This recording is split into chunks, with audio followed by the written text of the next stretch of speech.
Ladies and gentlemen, my name is Nicholas Griffin, and many of you know me as the manager for Team Icy Haught. But tonight, you had the pleasure of me sitting behind the microphone. Hey, I see we got some new faces in the house. Just so you know, new people, you don't need to cheer for me. I know how good I am. And I wanted to welcome you to Holiday Havoc. I got some news for you people. I'm officially canceling Christmas. I'm your gift this year because I'm the best thing you could get any day of the week. It don't really matter. Shut your mouth.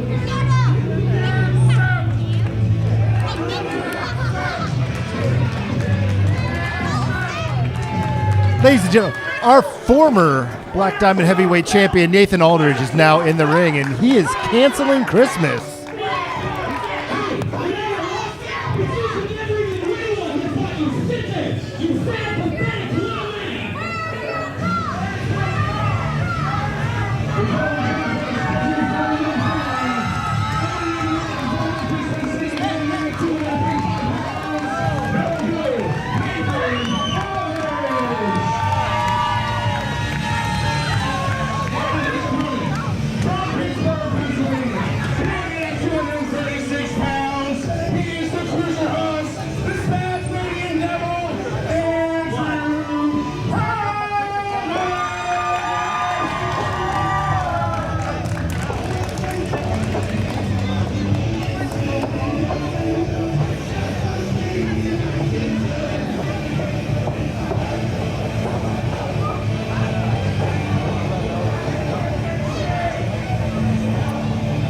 So here we have our kickoff tonight. It is Nathan Aulridge versus the Spazmanian Devil. And where is Andrew Palace going? Oh, Andrew Palace is saying Christmas is back on today.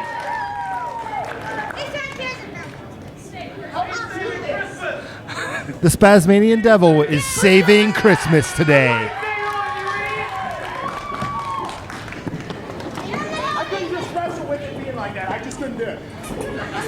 So here we go with our first match tonight for Holiday Havoc. I am sorry, the cat got my tongue. Usually it's the bear cat, but tonight it's just the regular cat.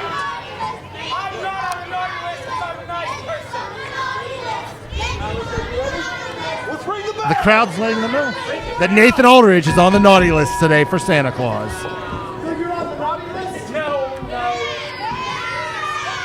Ladies and gentlemen, we are underway live here at the Diamondplex. The Palaceplex. The Palaceplex here tonight as Andrew Palace makes his return to the Diamondplex. Oh, look, I care what they say. They're just a Nick, it's weird to be on this side, and I'm glad to be here tonight. Glad to be here tonight? You know what? I'm glad to have you here, Mr. Griffin.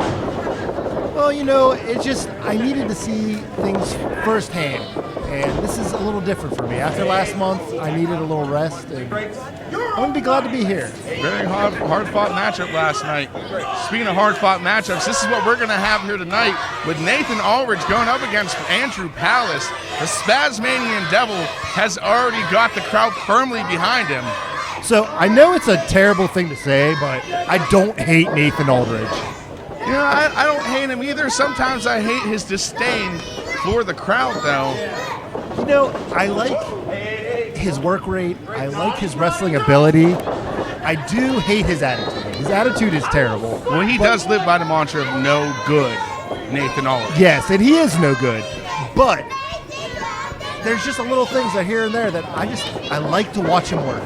You know what? And that's definitely one thing I've noticed. I've been here about a year and a half now, and one thing I've noticed is Nathan Aulridge is definitely a workhorse in this industry, in this business, and in Black Diamond Wrestling. Andrew Palace got firm control of the arm, just trying to get any kind of leverage he can in the opening moments of this matchup.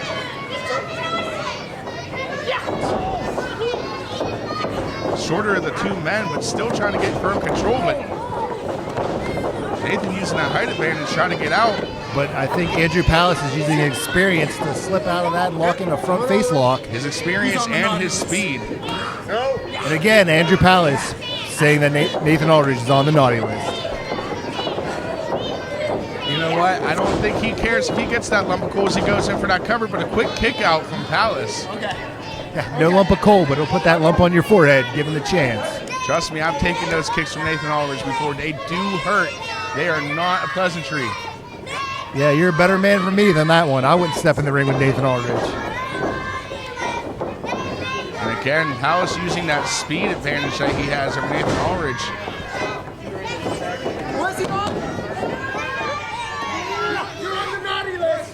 It is great to see the Spazmanian Devil back here in Black Diamond Wrestling. It's been far too long. It's been a while. As he almost got tripped up there as Nathan Aulridge tried to roll him up into the pin.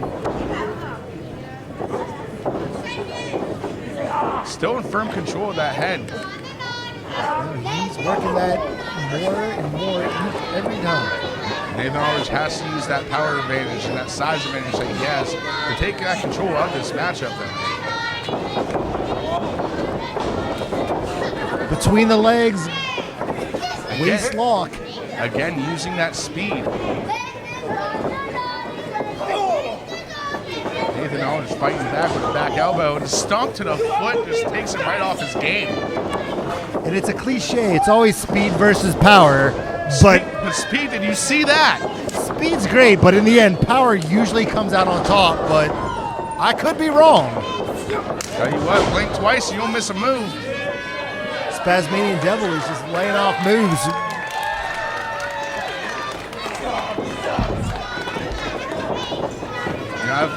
I've seen Andrew Palace in action before, and I'll tell you what, he is exciting to watch. He definitely is.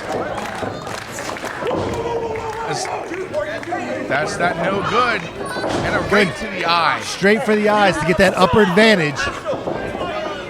And now this is when the power game comes into play to take out the speed of Andrew Palace. With that hard right hand, now he's just raking the eyes, just blatantly using that 5 count.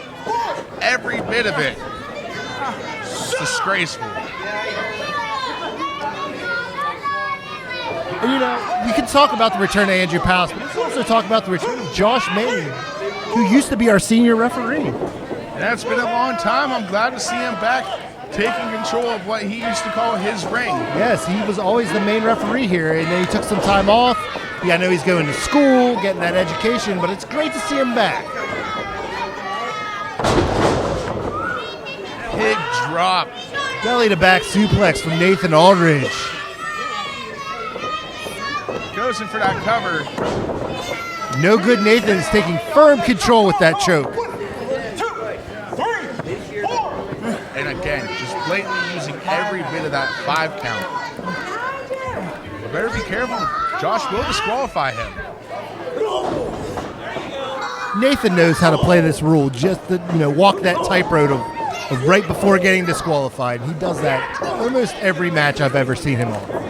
He's not afraid to bend the rules in his favor. It means he gets the advantage. And a massive clothesline takes down the Spazmanian Devil. You felt that, haven't you? I don't even want to think about it. Just that big lariat coming across your chest, knocking the complete wind out of you. Brings back nightmares. I understand. There are a lot of things in this industry that I've been a part of that brings back nightmares for me. Yeah, you were a part of War Games last month. I've been a part of War Games. I've taken a fireball to the face. I still don't like Sean Phoenix. Look at this. Palace looking to go up to the high rent district. Second rope up to the third. Palace going for that big move. Punch to the gut.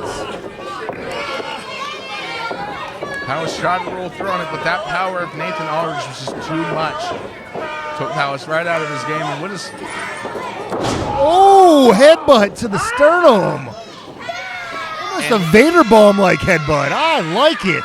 And you can almost have just felt just the life being sucked right out of Andrew Palace and the crowd right at that moment. Here comes the chin lock with that knee in the back. Getting that leverage, just twerking back just a little bit more. Referee checking on him, trying to see. Andrew Palace is not giving this up, though. Still some life in Palace. No, you can never count Andrew Palace out, unfortunately. Hey, he calls himself the Cruiser Hoss.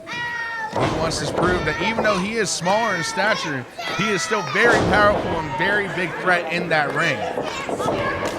Oh, enziguri kick to the mush. And Nathan Aldridge backed up into the corner now. Nathan's sucking air. This might be where the speed gets a hold of the power. You see the eyes of Nathan Aldridge, they are glazed over right now. He is in La La Land. And a huge uppercut. Did you see that, Nick? Oh, I love it. I love it. Here it comes, and there's a forearm. Forearm number 2. Here comes number 3. Oh, no more. Oh, he's already dead, Palace. You got to stop. What? Is that a poke to the eye? He blew snot in his eye and then leveled him with that clothesline, and no good. Nathan Aldridge wins the match. Ladies and gentlemen, here is your winner. No good, Nathan Aulridge. It's a very unorthodox way to win the match. A snot blast and a lariat, but no good. Nathan Aulridge gets the job done tonight. Ladies and gentlemen, coming to the ring now is Club X-Treme.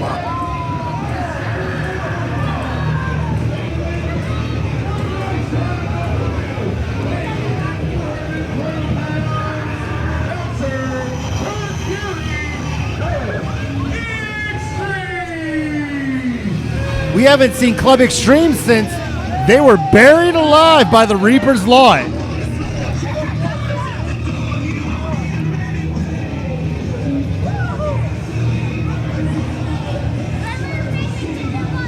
It's great to see Bouncer and Kurt back in a Black Diamond Universe ring.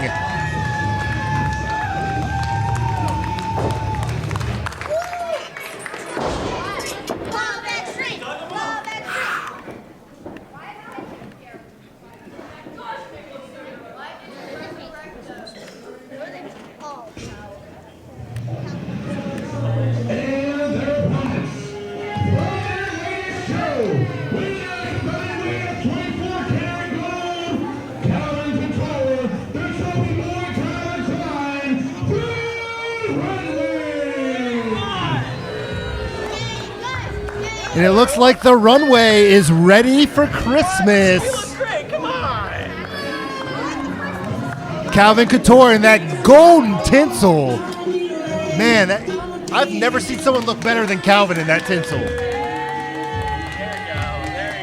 There you go. It's always great to see the Runway here in Black Diamond.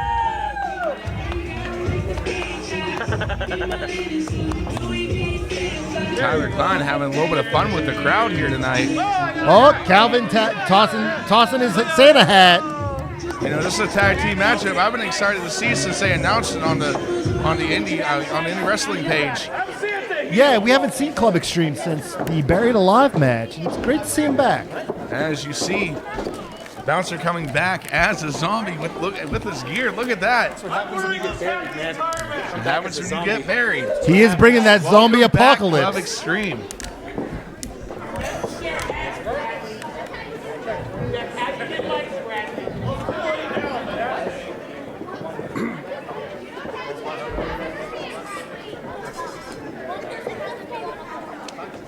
Looks like Bouncer's going to start this matchup. The Runway, is that velour? Are they wearing velour right now? Is it Gucci? What is the Runway wearing tonight? They're always up on the latest fashion trends. You ready? Ring the bell. Come on, Calvin. You gotta get a little quicker on that bell ring, son. You know, our timekeeper better get on his stuff. Couture and Bouncer starting off this matchup. Show respect between these two. It's great to see here in Black Diamond Wrestling a little show of respect between two teams trying to climb the ranks in the tag team division. Again, I mean, this could put them in contention for tag team gold. As later on tonight, we see the Reaper's Lot going up against the Wayward Sons for the tag team titles. One of these two teams could possibly face them next month for the titles if they pick up the win here. Now, I like to say I know a little bit about tag team wrestling since I used to manage the tag team champions here. Say, look who you've managed.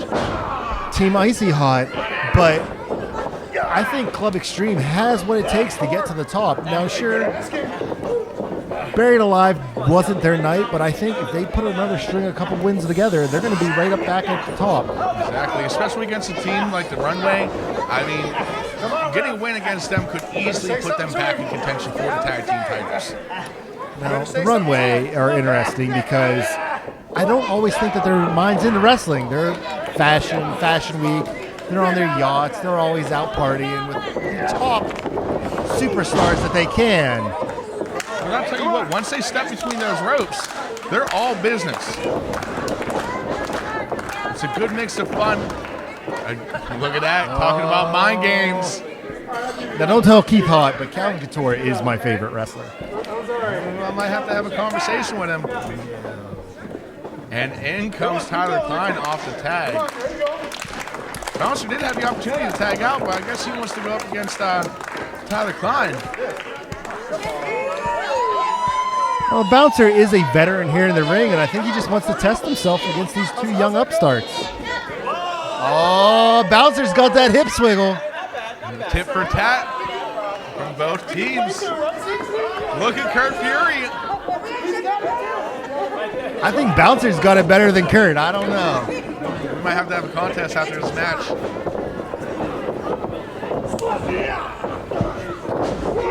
Bouncer slips behind and just takes down Tyler Klein.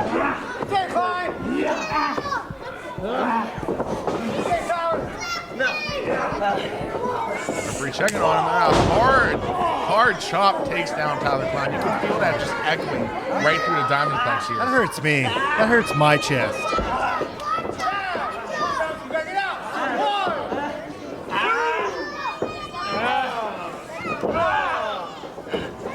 See, part of the reason I wanted to be out here tonight is because I don't get to see a lot. Like, I haven't seen a lot of Club X-Treme, and it's nice for me to get out here, see them. Maybe I have something they have to offer. I can help them out. I helped Keith and Tony get to where we needed to be. Does that have something to do with the announcement you might be making next month? Well, the announcement it's a little different. What is David Marbell doing out here? Ask him, ref. Marbell's dressed like an elf looking for something. What is he doing? I think he's lost. It's been a hard couple of months for the guy. I mean, he's lost some talent. But you know what? Let's just focus on what's in the ring. Kurt Stallion. Kurt Fury. I shouldn't have, stolen Happy Hours beers earlier. Oh, yeah. Brought a couple brewskis out to enjoy these matchups here tonight. Tyler Klein goes in for that pin. Only gets a 2 count out of it. Did you see that? That was close. You better call it. That was close, wasn't it? Tag. Let's go. Come on, Klein. 2. Some double team for the Runway. Got some tag team wrestling here. And just a huge drop kick from Tyler Klein. Puts the Runway firmly in control of this. But only gets a 2 count out of it. Very close 2 count. The Runway looking picture perfect.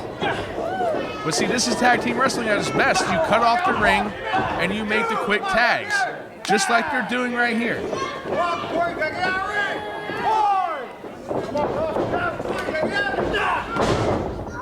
Another double team from the Runway. Tyler Klein saying kiss it goodbye. This match is over, but only gets a 2 count out of it. Come on, Kurt. Kurt Fury making his way back up, sweeps the legs.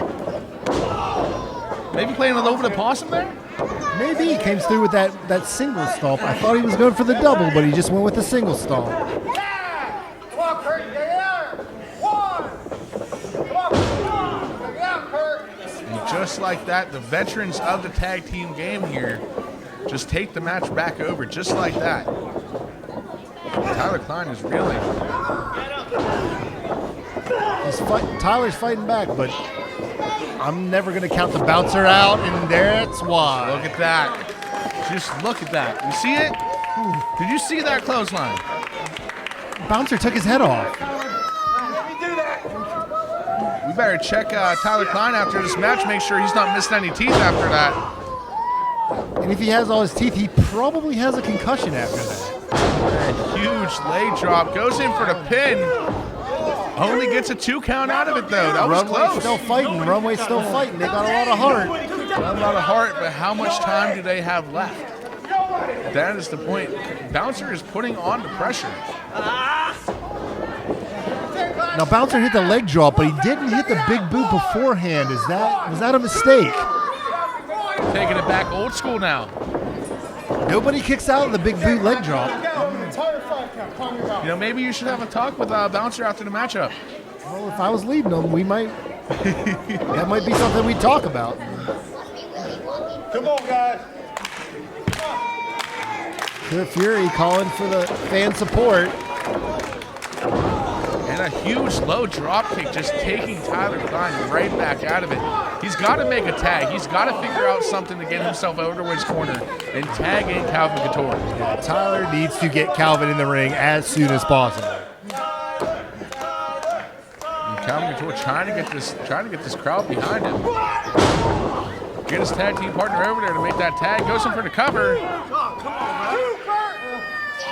Quick two count after that snap suplex.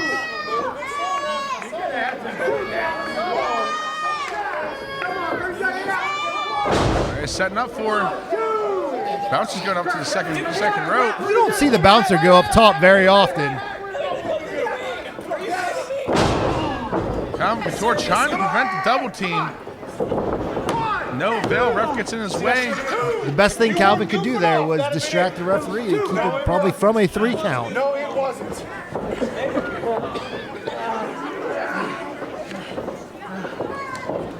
And just continuously just beating life out of Tyler Klein. Look at that back elbow. You better get over here and make this count. 1, 2. Are you kidding me? Bouncer just demanding the ref.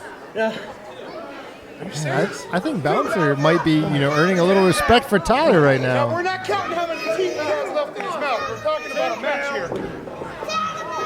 Upset about the 2 count. He has to be careful the way he's talking to the ref. But in all honesty, the ref really only has like 3 teeth in his mouth. He's in for the pin. 2.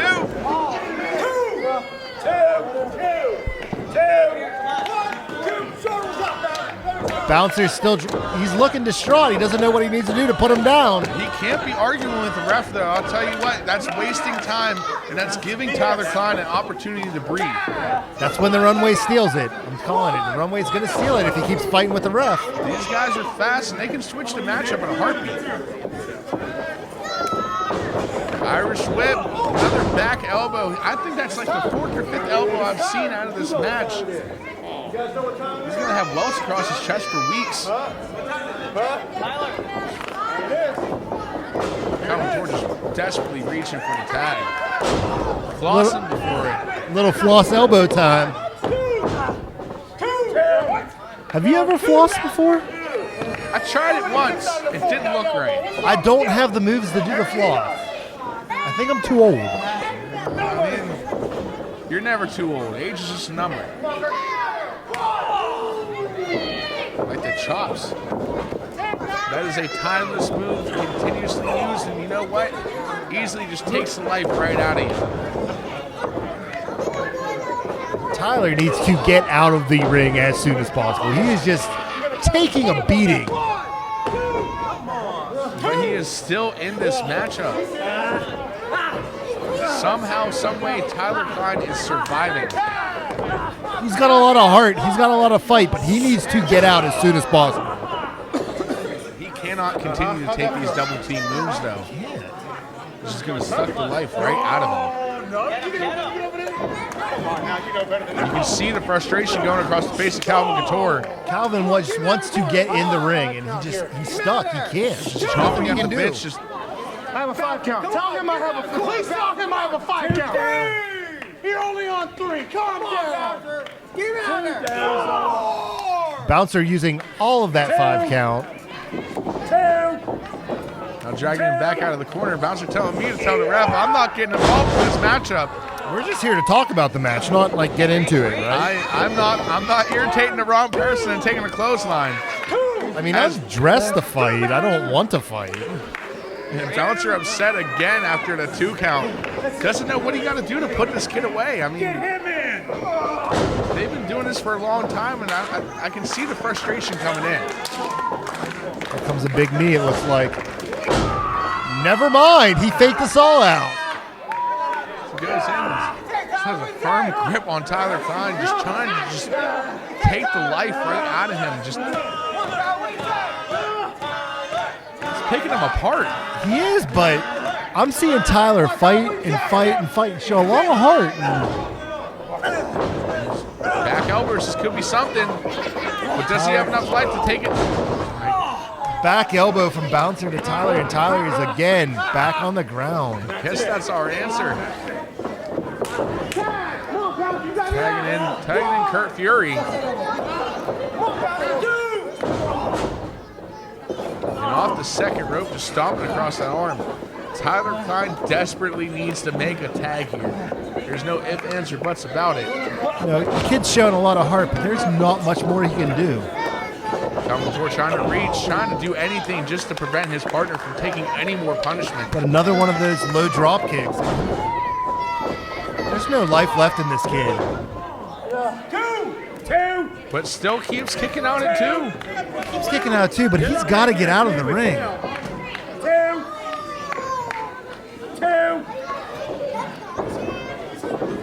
2. Our fans here at the Diamondplex reassuring Club X-Treme that it's only a 2 count. Russian leg sweep with a roll through. And looked like a bulldog, but kept Tyler. Did you see that clothesline from Tyler Klein? Now Tyler, get out of the ring. Tyler, get out of the ring. Missed the tag. That could have been his only chance. What is he doing? Oh, kick down. Both men down now. This may be his only shot to get Calvin Couture into this matchup after missing that tag. This is a gift from above. He better take it while he has the opportunity. He's got to. We got to get my favorite wrestler, Calvin Couture, into the ring. Again, I am going to have to say something to Keith Haught about that. No, you're not.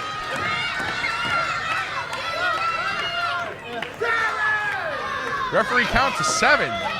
Are we going to see a double count out? And Tyler Klein makes the tag. Here comes Calvin. But a clothesline from Bouncer takes him right down. And there goes Calvin.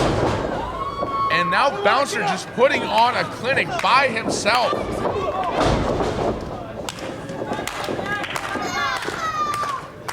Bouncer getting the fans into it. We thought the Runway had some life coming into this matchup. We might have been mistaken.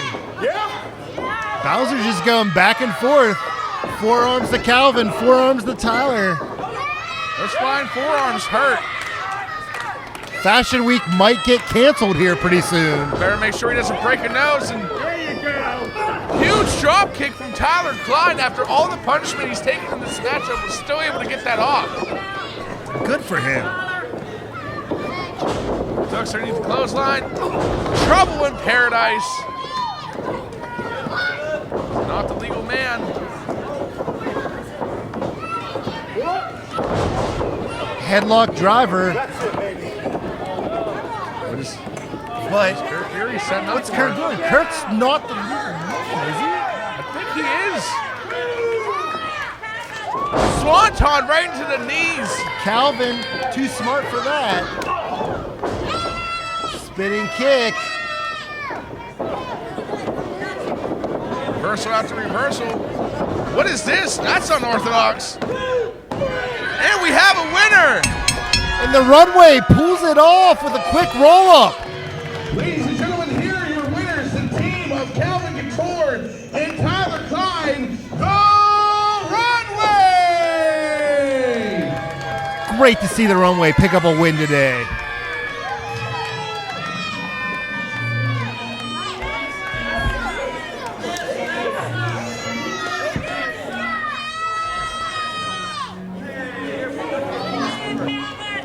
The Runway were on the receiving end of a beating most of that match, but they were still able to pull out the big victory.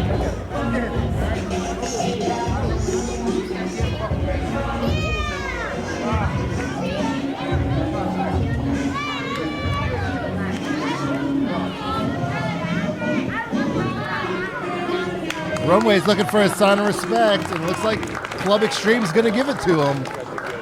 Great to see that here in Black Diamond.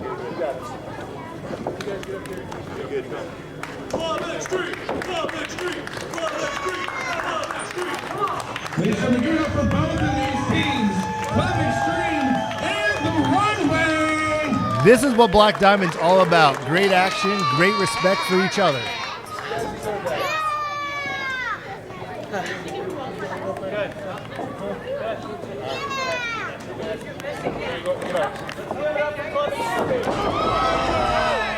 And there it goes. Club Extreme tax the Runway. What is this? Just Stomping them down and mocking the Runway. I get it. Club Extreme not happy with the loss here tonight, but this is after the show of respect between these two teams. It's a little much. Why this? You like shaking this thing around, huh? What? Is that your money maker? You like shaking it around? Why? Maybe being buried alive changed things for them. Bigger attitude coming in from Club Extreme, more vicious. She just Fans letting Club Extreme know that they are poor sports. And Bouncer is calling for a microphone.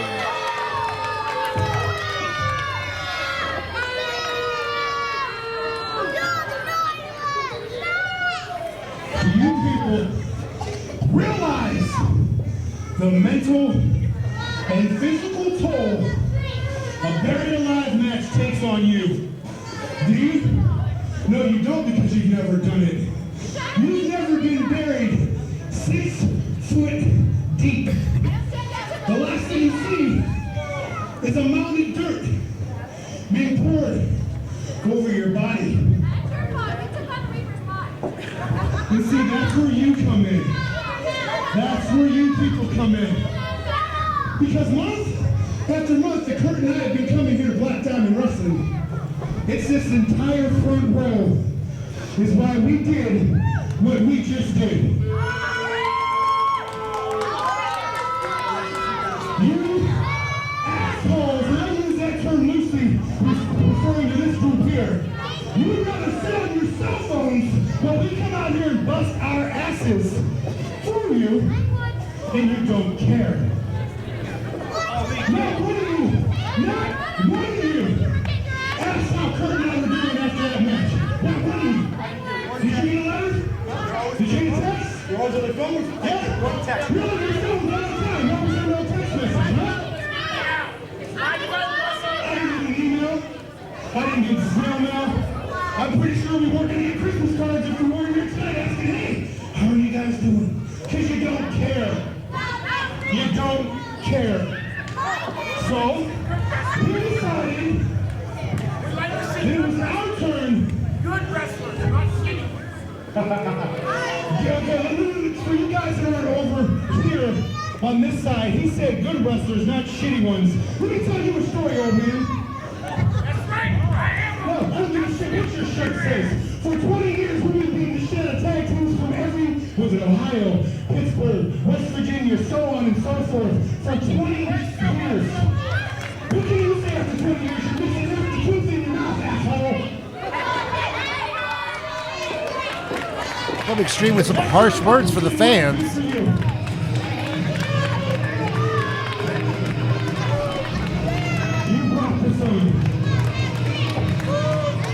Club Extreme pretty much telling the fans that they are taking over right now. You get this ring up, we'll still be there on the top of your team out too. They're daring Nick to come get the microphone. Nick, don't do it. Wait till they're out of the ring, Nick.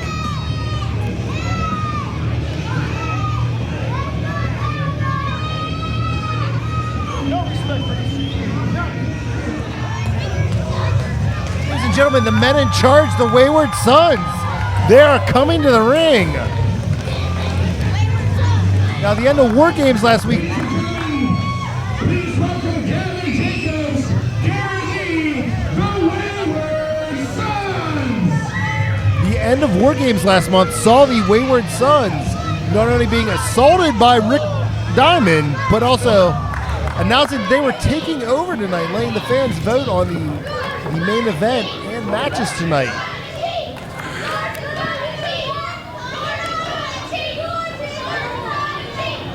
Welcome back, gentlemen.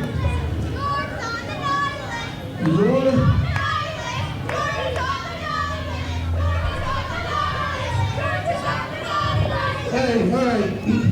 You're not reffing this match. Okay?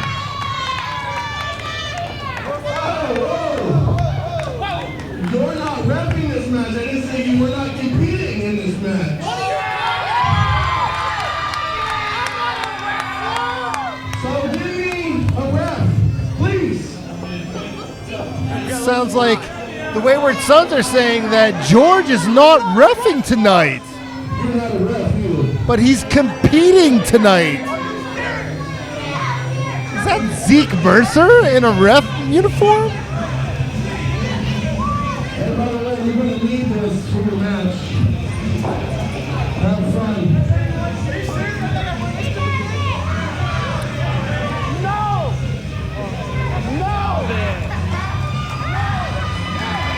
And you wait about one thing. He's Wait. not a rap. He's a rap. He's one of Did the Wayward Sons just steal Happy Hour's beer and give it to George the ref?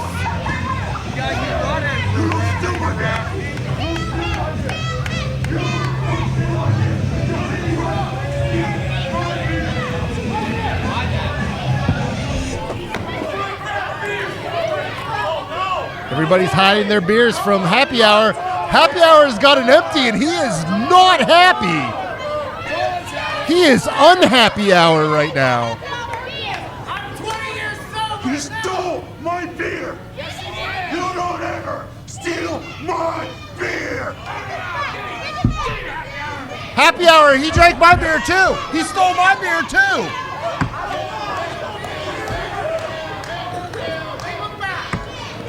Hey, Happy Hour, he stole my bill. Keep it back. Happy Hour, my cooler's missing. Keep it back. Come on. Keep it back.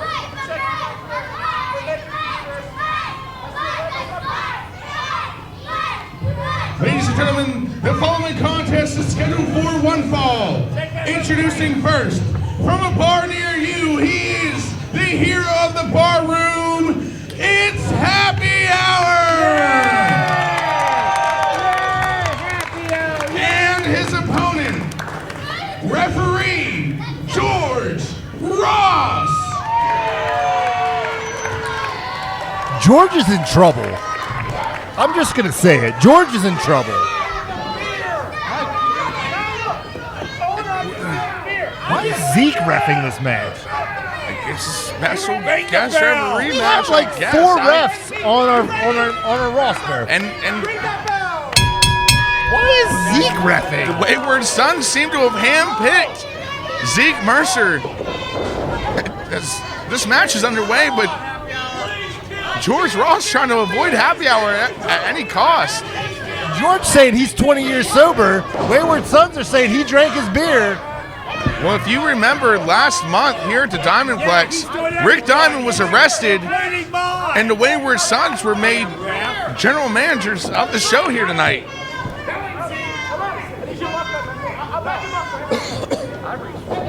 The Wayward Sons, Gavin Jacobs just took one of my adult beverages.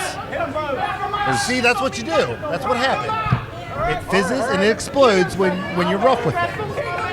There's no timeout. Just kick his Back to this matchup in the ring, Kick his ass. George shouldn't be wrestling. but as you see Zeke Mercer trying to just teach George Ross how to... Happy Hour calling for a test of strength. As George Ross reaches up for it, Gavin says he's not drinking on the job. He's not Happy Hour. reaching up for the second one. And now Happy Hour just gearing at those arms, but George Ross breaks free with a stomp to the foot. Good. George should know how to break all the rules because he knows how to enforce them. Gets out of the way, rolls him up, gets a quick 2 count out of it. Look at that. I thought George had it.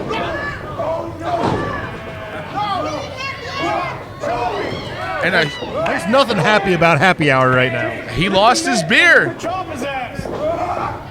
that equivalent of him losing his smile? I'm guessing so. It's now happy hour just bouncing George Ross off of every turnbuckle. And Zeke Mercer doing nothing to enforce the rules here. Zeke is not even trying to stop this. He's basically here to make a 3 count. Zeke's cheering him on. Trying to get George to put his hands up. I mean, I want to see Zeke's qualifications for being a referee. He thinks this is all a joke. What is happy hour setting up? Low clothesline. Hooks the leg. But why is George kicking out? This match could have been over. The punishment could have been done. George could have just laid there for a 3 count. Yeah, taking a loss is a loss. Maybe it was instinct, and now George Ross hugging the ring post for dear life. I mean, why is Zeke not counting the 10 count? Zeke doesn't know what he's doing.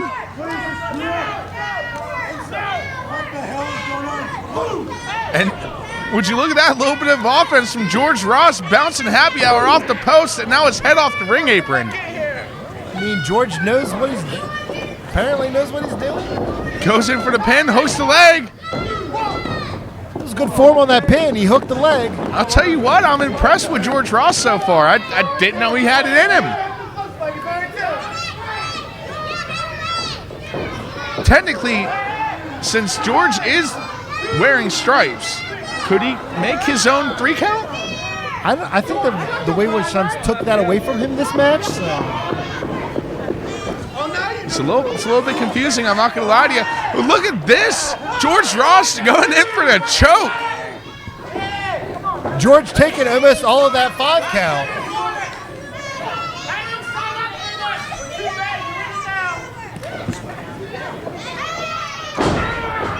And now trying to hit him in the keg.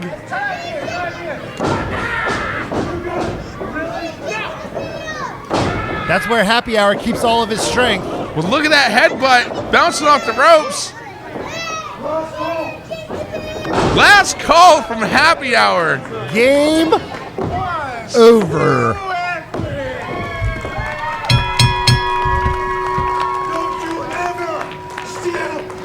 Ladies and gentlemen, here is your winner, Happy Hour.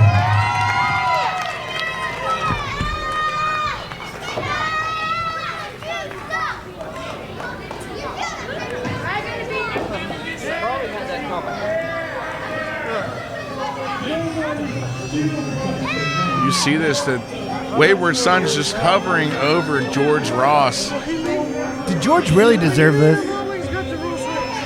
After the past few months, there has been some shady business going on. And look at this. The Wayward Sons helping up just to push him right back down. You hate to see that. I hope he doesn't have to ref the next match. Ladies and gentlemen, here comes my least favorite team of the night, the Good Guys.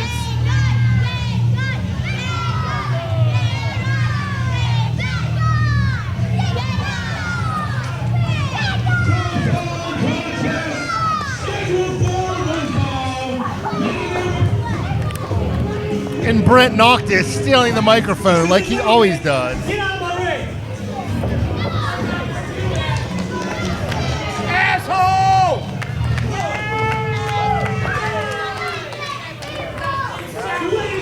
Grow up! Children of all ages, allow me to introduce you to your favorite faction!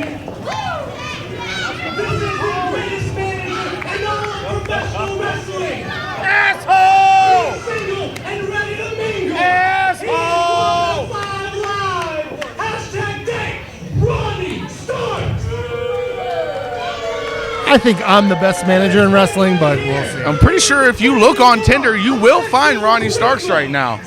Ladies, this is your calling. Zach sporting a new haircut. Quintessential stud muffin, Brent Noctus! What's the first name Brent anyways? Let me tell you guys something. Oh, don't let him talk. He's an asshole. Wait, are we missing missing somebody? 1, 2, 3. Wasn't there a fourth guy? I'm pretty sure there was a fourth guy. Got it. Wasn't there a fourth guy? Is he? Mathis. Where's Mathis? It's not important right now. It's not important. Mathis lost the match last month, but that's okay. That's all right. He's a good kid. He's doing, I don't know, good kid things. Whatever. Anyway, now, some people have been asking, why are we so happy still? We lost the War Games match. The Insurgents, well, they beat us. And you know what? I'll give them their credit. The Insurgents, along with Mr. Rippner over there, they did beat us. Give it to them. Nobody's here, Zach. However, you lost.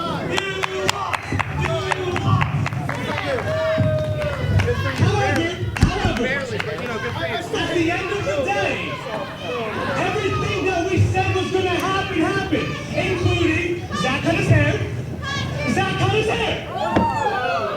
You should look at that. Now, He does have a haircut. We said we're not the Insurgents 2.0, but that we were bringing a resurgence back to Black Diamond Wrestling.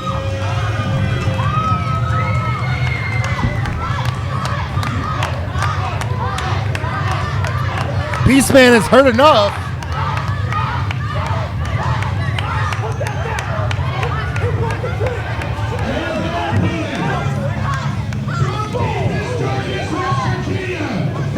The Stone Age Savage, Beastman!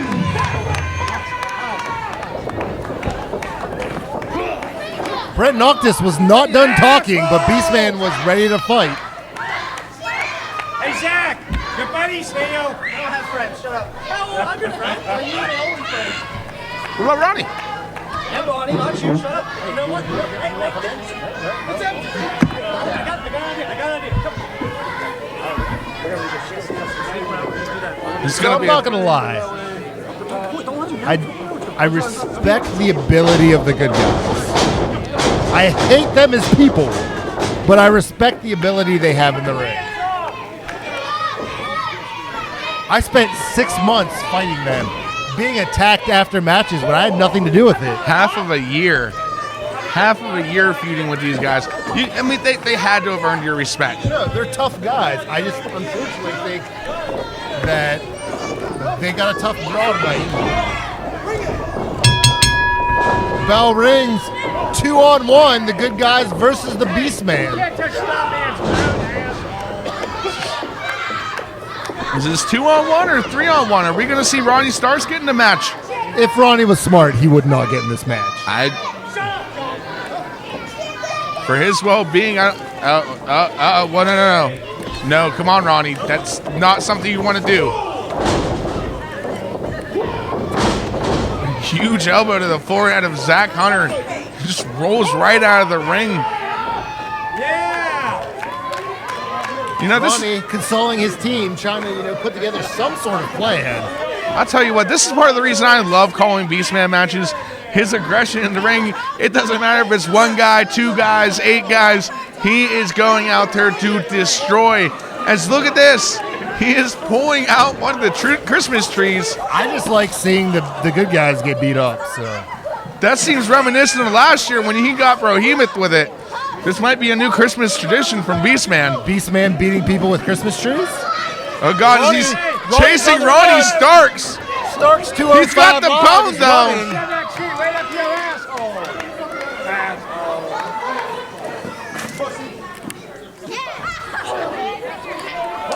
Beastman catches him midair and just bounces him. And here comes Noctus with the big knee. That stunned the big man.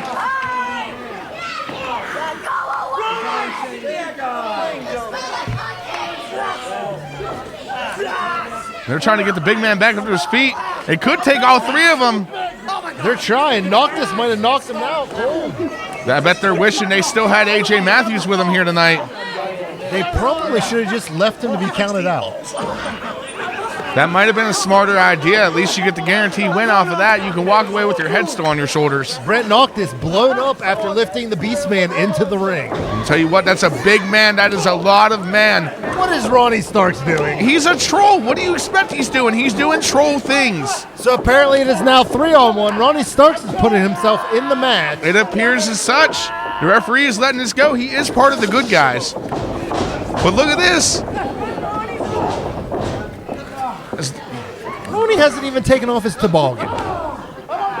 That is a very nice toboggan the good guy is wearing. I wonder if he got it in the kids section at Walmart. It is at least from a tween section. Tweens, kids, baby section, doesn't matter. No, I have a small child. That small child head isn't that big. And again, the good guy's just laying on the pressure, choking the Beastman up against the second rope. Ronnie going in for the choke. Ronnie getting the choke in. Now Beastman going after Ronnie Starks. And Zach just cutting him off, but takes a hard right hand for his efforts. Beastman with the headbutt, just taking everybody down. And oh God, look who's left in the ring. Zach Hunter taking the pressure, but he's out of it. What is this? Head scissors into the corner. Running knee from Noctus. The big man is down. Zach Hunter is nimble. They are definitely using the numbers game to their advantage, Nick. I know. I've been in the ring with Zach Hunter. He is nimble. He's quick. He can bust out these moves that you just don't think a guy his size can do. Tell you what, you started war games with him last month. Yeah, and he beat me for 5 minutes straight. The opening 5 minutes, you were in that match alone.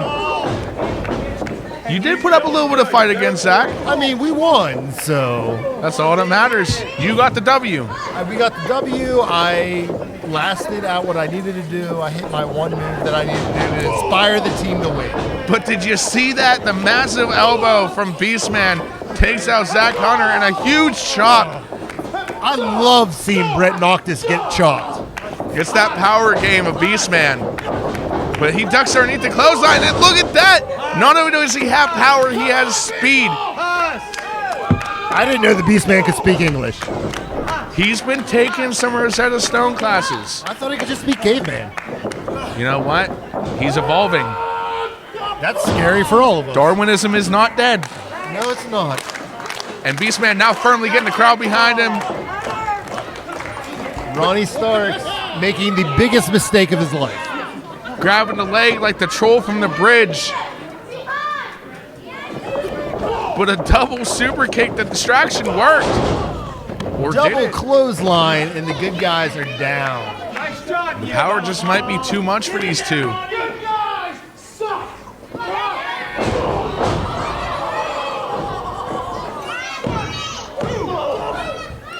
And only gets a 2 count out of it, but you heard Beastman. Those are another few English words he knows. Good guys suck. But, oh no. Ronnie's gonna die. Ronnie's ready to die. You want some of me? Come on, guy. Come on, guy. It's a mistake. Oh! And Ronnie is out cold. And he just sits on him for the pin. 2, 3. Beastman pins Ronnie Stark.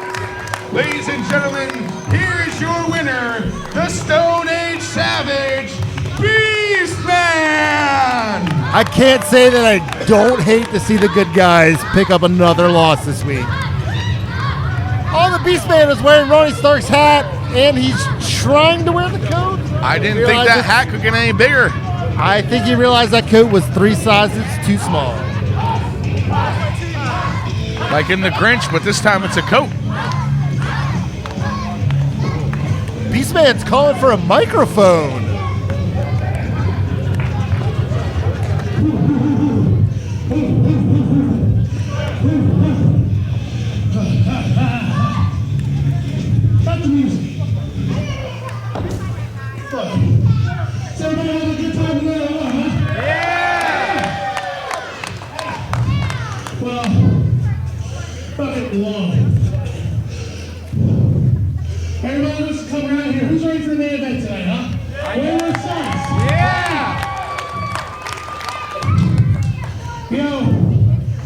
been one crazy year for me here.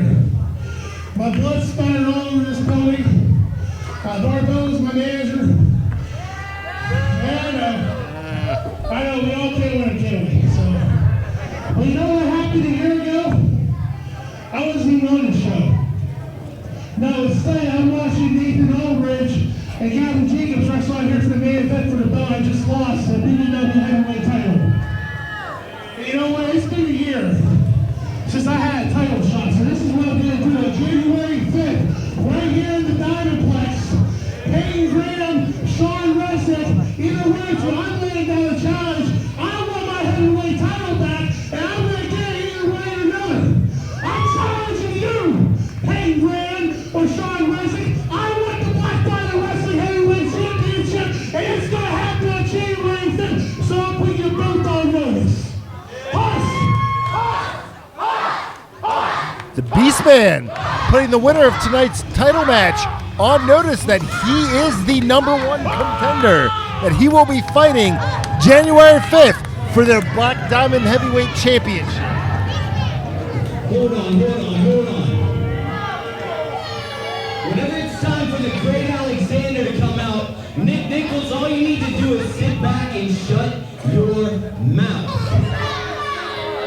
Allow me to introduce myself. I'm the personal presenter for the Great Alexander. My name is Joseph Salvatore Sinceri, the new voice of Black Diamond Wrestling, the true master of ceremonies, and obviously the epitome of fashion.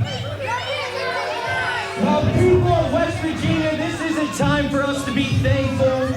I'm thankful for Mr. G, who you're gonna meet in a second. He always has our back. I'm thankful for the Great Alexander, all the opportunities he gave me. But the most thing that I'm thankful for this time is as soon as the Great Alexander is done mopping that ring up with Harley Morris, I'm getting the hell out of this dump and away from all of you idiots. Now greatness awaits.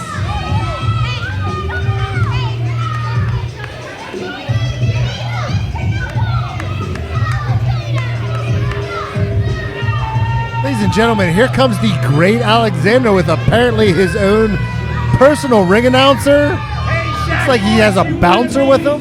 My personal insurance policy, Mr. G. He stands 6 foot tall, weighing 161.5 pounds, hailing from Beverly Hills, California. Here's the must kiss. Can't miss. Hot stuff, can't get enough, gold standard tough. The sensational millionaire playboy, the 19-year-old shining diamond. He is the Great Alexander.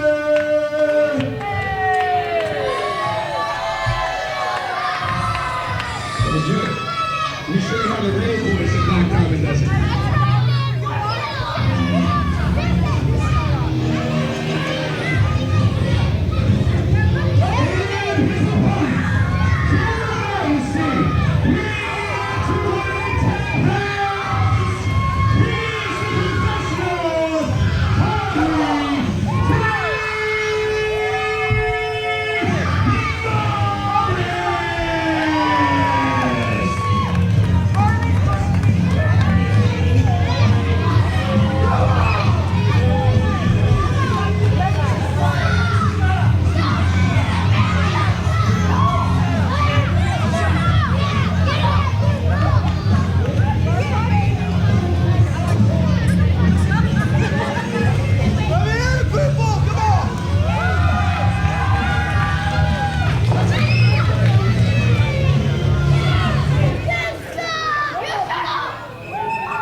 So you call yourself a professional. Why don't you dare say you was a professional crybaby?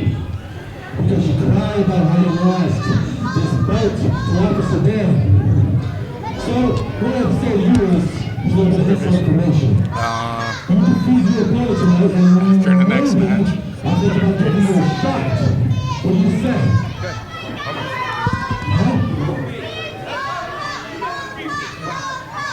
I'm sorry, okay, what? That time belongs to me. You never beat me. I don't think so. So make these your opponents, and let's see what happens. You're dismissed. Kick his ass, Harley! Kick his ass, Harley! He's a Zach Morris wannabe! Look the way you're dressed, you Pee-wee! There, Pee-wee! You need to get your clothes, Pee-wee! Shut up! Beg me, boy! You Zach Morris wannabe! You ready? You ready? Come on, Harley, kick his ass! And we are underway in this matchup. Harley T. Morris versus the great Alexander. And as you saw before the matchup started, we were interrupted by Officer Dan Murphy, the ITV champion, basically calling out Harley T. Morris. And you know that Harley T. Morris is definitely looking to get a win in this matchup, and he could easily put him in contention for another match against Officer Dan Murphy for the ITV championship, a championship that Harley T. Morris never technically lost. Your heel's already a mess, boy. No, Ralph, Harley didn't do anything. He's lying. Harley T. Morris and the referee exchanging words a little bit here. He's lying. But we have a collar and elbow tie up, and Harley T. Morris is going to try to use his power game and size advantage over the great Alexander to try to, work his way into an early advantage in this matchup. A little bit of a grip of the hair. But the referee didn't see it, but now he does. Using every bit of that 5 count as he could, then throws him right into the side headlock, adding insult to injury. And again, using that strength advantage that he has over the great Alexander. It's Harley. Hey, Bam Bam. Deep arm drag. For Harley T. Morris' size, he is not a big man, but he definitely has strength and he has speed. And he's able to whip that out at any current moment.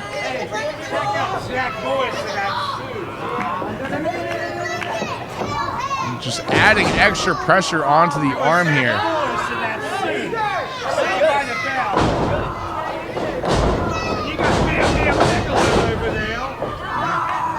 And ladies and gentlemen, I'm being joined live here by the great Alexander's personal announcer. Personal presenter. My apologies. The great Alexander is one of the fastest rising wrestlers in all of West Virginia, Pennsylvania. He's only 19 years old. He's the shining diamond of pro wrestling. Look at him out there. I am looking at him, and it doesn't appear that he's doing so good so far. Harley T. Morris has firm control of him. Just dragging him all over the ring. That's your boy. Alexander has him right where he wants him. Just wait and see, Nick. Doesn't seem as so as he hits the ground again, hits the canvas.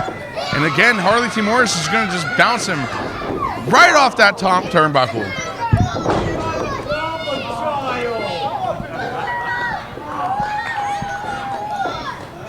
Harley T. Morris is not a professional of anything. The only thing, did you see him at the beginning of the match pulling on his hair, ripping the great Alexander's hair?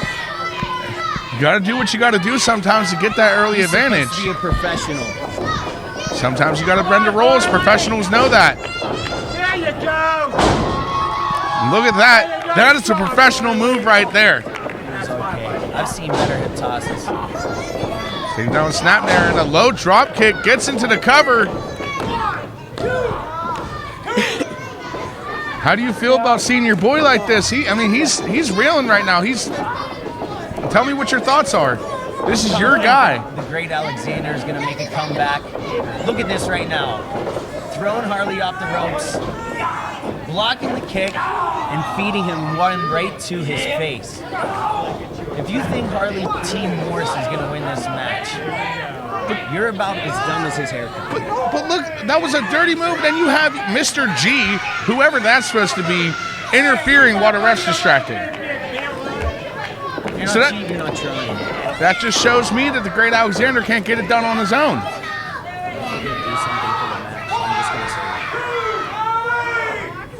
it. Nick, I'd love to sit here and talk with you all night, call these matches, but I got to go help Alexander win this match. It was nice getting to talk to you, man. Thank you for joining me. New voice of Black Diamond Wrestling and Nick Nichols. You better watch yourself on that.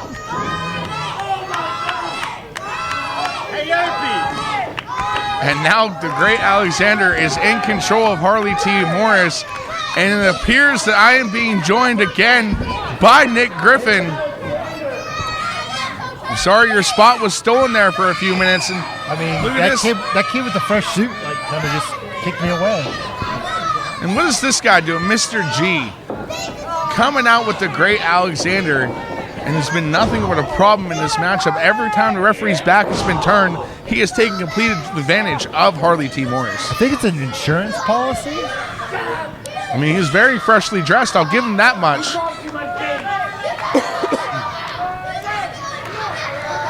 I mean, this partnership could, in fact, create dividends for the great Alexander. What was it last? Oh, here it comes. And He's again. on the ring. Every time the referee's back has been turned. So last month, if I am correct, the great Alexander showed up by himself. Yes. And now he shows up with a goon and someone coming after your job. I'll tell you what, he needs to wash himself on the new voice of Black Diamond Wrestling. I mean, I used to be the voice of Black Diamond Wrestling, and I humbly passed it on to you. Of which I appreciate, but I've been in the ring with Nathan Aulridge. If need be, you should probably punch that guy in the face. I might have to. But back to the match at hand, the great Alexander now working the arm that Mr. G was working earlier illegally, and He is still working that arm. this is ridiculous. The referee needs to step in. My buddy, Bam Bam. Swinging neck breaker. Setting up for a third one, second one. A second swinging neck breaker. Is he going for the trifecta? Three amigo of neck breakers. Oh, he's Rick Rudin it. Pandering to the crowd.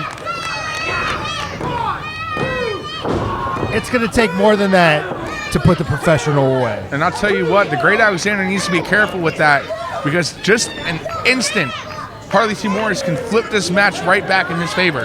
Yeah, I mean, you look at Harley, he's got a terrible haircut. But other than that, Harley has the most heart of anybody I've seen in a long time.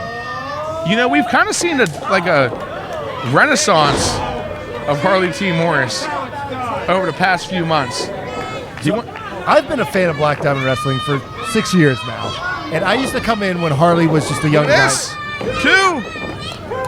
I would say Harley's probably put on 60 pounds of muscle. Only gets a 2 count out of it. I'll tell you what, he is. It's one of those things where you have to constantly reinvent yourself. He does, and I've talked to Harley multiple times, and I think Harley is one of the leaders in this locker room. He definitely is. It's just, it might be he's taking the great Alexander a little light tonight. You can't take any opponent light in this business. It only takes a quick instance for that match just to turn right out of your favor, and just 3 seconds, that match can be over. And I really don't like this kid. He ain't man enough. And this guy wants to call himself the new voice of Black Diamond Wrestling. I got a bodyguard. You got a Bam Bam big now. His pants don't even go to his ankles. Oh, and a hard slap from Harley T. Morris right across the face of the great Alexander, and another hard shot, blocking everything that the great Alexander is giving it to him. And like I said, Harley T. Morris can flip that match right in an instant. Harley with a drop kick, I think. A very unorthodox drop kick right to the he hit it with midsection. both feet. It was like a bicycle kick from Liu Kang. If there was ever a time for instant replay, I would love to see one. Hint, hint, Sorgatron Media.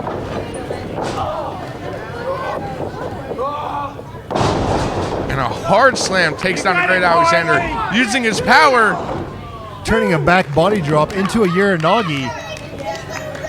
And the Great Alexander's still in this thing. He's still in it, but Harley's now taking... Harley's calling for the end. Harley!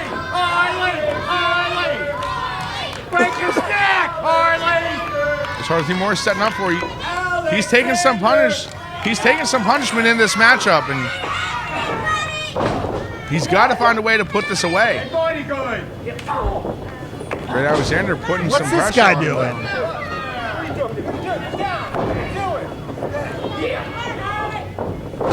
And that spin out stunner. Never seen that before. That was a full Nelson into a stunner. But Harley T. Morris is not stunned. That's the thing, Harley's got that out of heart. Harley has that heart. He's got that drive. He's the professional. That's all I can say. That mohawk, though. Oh, it's terrible. That's it. Get back to the door. What is the Great Alexander doing? The referee is distracted. But do you see what I see? There's rings across the hand of the Great Alexander. It looks like Mr. G gave him all the rings. The jawbreaker. And then Brass knuckles! look at that! Hey, he's got brass knuckles! Goes in for the pin. The Great Alexander went for the equalizer, but it didn't matter as Harley T. Morris pulls off the victory. Ladies and gentlemen, here's your winner, the professional Harley T.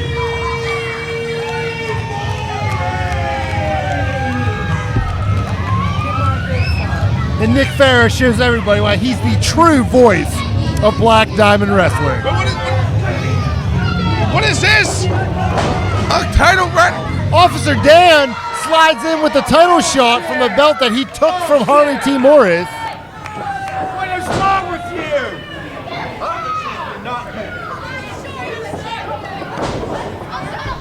This is my jurisdiction.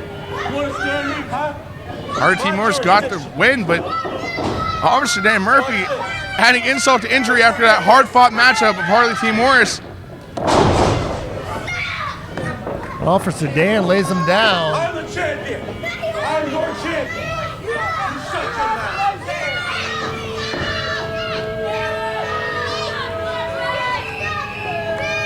mouth. What is... I hate that whistle. Thought we were going to see MC offended there for a second.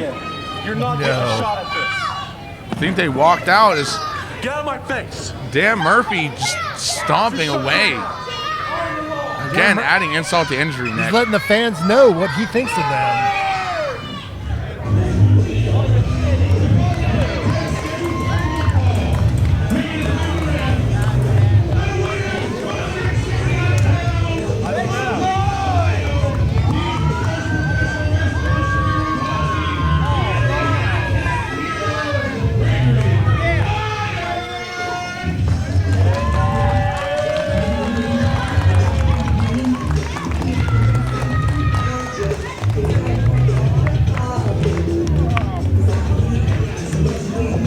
Great to see Gregory Iron in a Black Diamond Wrestling ring tonight.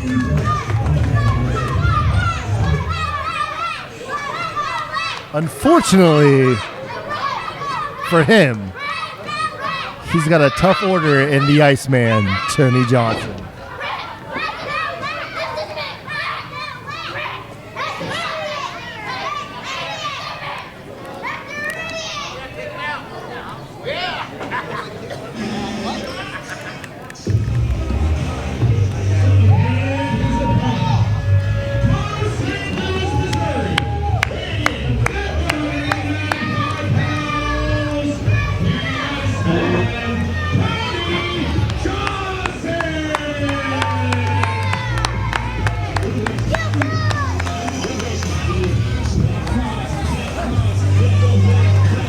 Everybody knows that Tony Johnson and I have a long-standing relationship. The fact that I was his manager for the last year in Black Diamond Wrestling, And tonight, I chose to sit at the commentary booth, but Tony is ready for tonight. I can guarantee you, Tony is going to come out on top.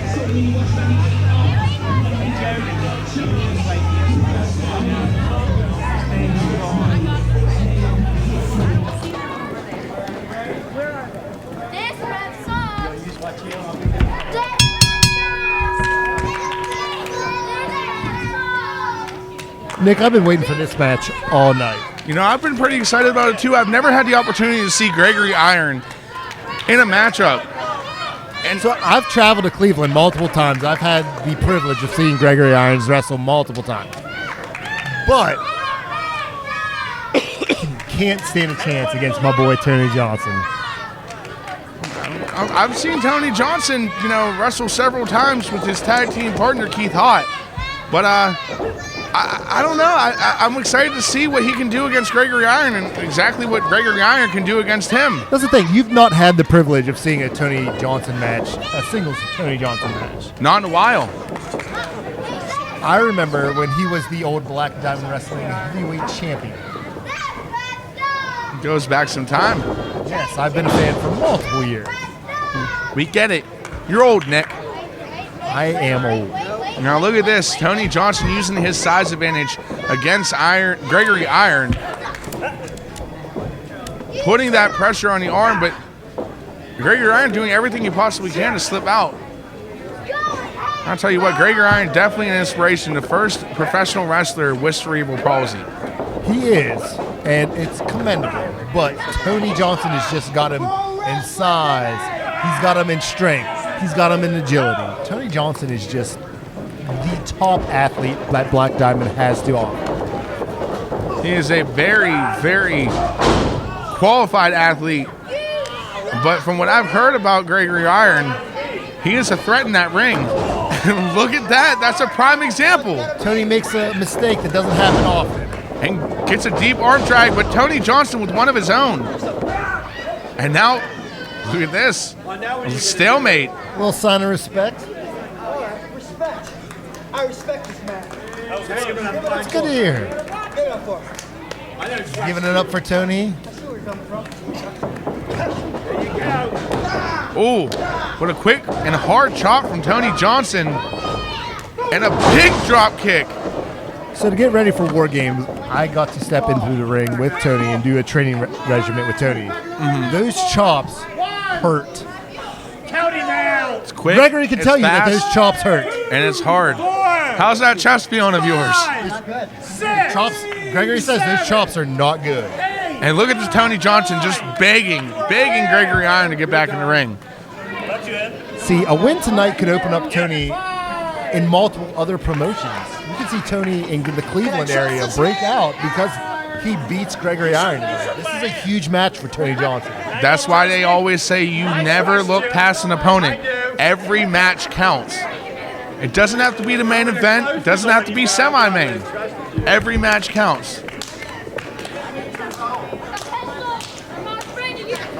Now Gregory Iron trying to get the crowd behind him. Ziggo to get back into this matchup.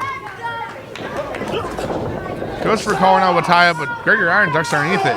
Slides under with those chops. I'll tell you what, though, that's where the size advantage that Tony Johnson does have could be his weakness. Gregory Iron, a shorter man, was able to duck underneath it quicker, but big slam from Tony Johnson. And Nick, I can tell you that Tony Johnson has no weaknesses. oh, he has no weaknesses. No weaknesses. So we're basically calling him Superman at this point. Yes, outside of Jay Flash, there's no other superhero in Black Diamond Wrestling outside of Tony Johnson. I don't know. I mean, look at Gregory Iron. He's wearing the Superman colors here tonight. I think he's trying to prove that he is. He can wear the colors. Doesn't make him Superman. Come on, man, you got this. You let me in, just like me let you in, right? Don't trust And now me. Gregory Iron trying to show the same respect Tony Johnson did. I know the type.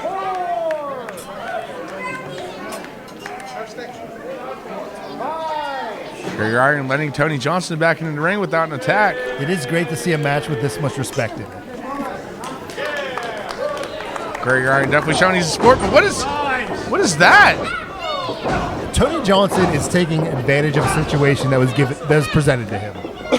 If that's what you want to call it, it seemed like a cheap shot to me. It wasn't a cheap shot, so to say. It was just getting a leg up on the competition. Is that what we're calling it, huh? That is what we're calling it. And now Tony Johnson is laying in the shots in the corner. Oh, Tony Johnson with that European uppercut. It's pretty. It's real pretty. And it'll take the life right out of you. Irish whip into the corner. A big shoulder tackle. And you just see the full extension of Tony Johnson, how far he leaped and how much power he went into it with that. Tony with the standing suplex. And I'll tell you what, again, size does matter in this matchup. You see, just taking control. He is. But a normal suplex hurts, Nick. A normal suplex hurts. But when you're as tall as Tony Johnson is, it's like taking two of Gregory Iron, putting him up top, and dropping him on his back. I watched him do it for the last year, so I understand what Tony can do in the ring. Gregory Iron trying to fight back. Tony Johnson using his speed now and just too quick for him. Tony back to those European uppercuts. Another follow it up. And what is Tony setting up for? Tony with the cross body into the ropes. So you haven't got to see that a lot from Tony in the last year. He doesn't pull that out unless it's a big match. Just drove the wind right out of Gregory Iron, but only gets a 2 count out of it. You can see the signs of frustration starting to lay in on Tony Johnson. It's not frustration. He's just trying to get the fans back into it. Think so? I think he's getting frustrated. He can't put away Gregory Iron. Yeah, Tony's wearing him out with that deep body leg lock around the waist. Anything he can just to drive the life right out of him. Squeezing the breath out of Gregory Iron's. Careful not to. Yeah, I had to catch myself. Careful not to collapse the lung on this move as well, as he's just laying in the pressure on that midsection, driving all air right out of him. But Gregory Iron trying to fight back, elbows to the knee. And now an elbow to the face. Did you see that? I saw it. It broke up that hold. He is fighting out of it. Tony again with just a clubbing blow to the back. Just one hard shot and he drives him right back down. Catches himself on the ropes. Big elbow. Pushing George Ross out of the way. George is just not having a good night. Tony Johnson caught that boot. Look out, Tony. Wow, did you see that? That was amazing. Tucks underneath the clothesline. And a huge jumping tornado DDT. Oh my God. Takes him down, hooks the leg. And Tony Johnson is still in this matchup. Good job, Tony. Good kick out, Tony. Could you be any more biased? No, I can't, because Tony's my dude, Keith's my dude. I'll never not be one of their #1 fans. Well, if you're excited about the Tony Johnson match, you're going to be excited about the next matchup we have coming up after intermission, where Zeke Mercer goes up against your boy, the Bearcat, Keith Haught. This is like Christmas for you, huh? It is, because, Keith brought me out of announcing to be his manager back in the day. That was before you were around, son. Yeah, thanks for the opportunity. It's a big crossbody, takes out Tony Johnson. Tony's still in it. He had him close, but it's just not enough to put away the Iceman. Now Gregory Iron trying to get the crowd behind him. He's pumping up. Gregory Iron is pumping up. And these fans here at Black Diamond Wrestling are firmly behind him with a hard chop. Say, those chops do not feel nice. Ducks underneath the clothesline, catches the boot. Tony with the enziguri. Oh, that's a hard kick right across the dome. That's Concussion City right there. Tony fakes with the kick and hits with the clothesline. Gregory Iron thought he was smarter than that for a second, but Tony Johnson outsmarting him again. Be setting up for the sidewalk slam What with is the multiple this? rotations. If he's not dizzy, I sure am. Oh, with the backbreaker. Hooks the leg, 2, and Gregory Iron still in this matchup. As George Ross just couldn't get that hand down to make the 3. Tony calling for the fan support. Go for the nose. Get him up. Hard shot, hard right hand, and another. Did you? High knee, high knee. Tony doesn't bust that out often. And I thought Gregory Iron was off on his feet, but look at that springboard, and he misses it. Code breaker.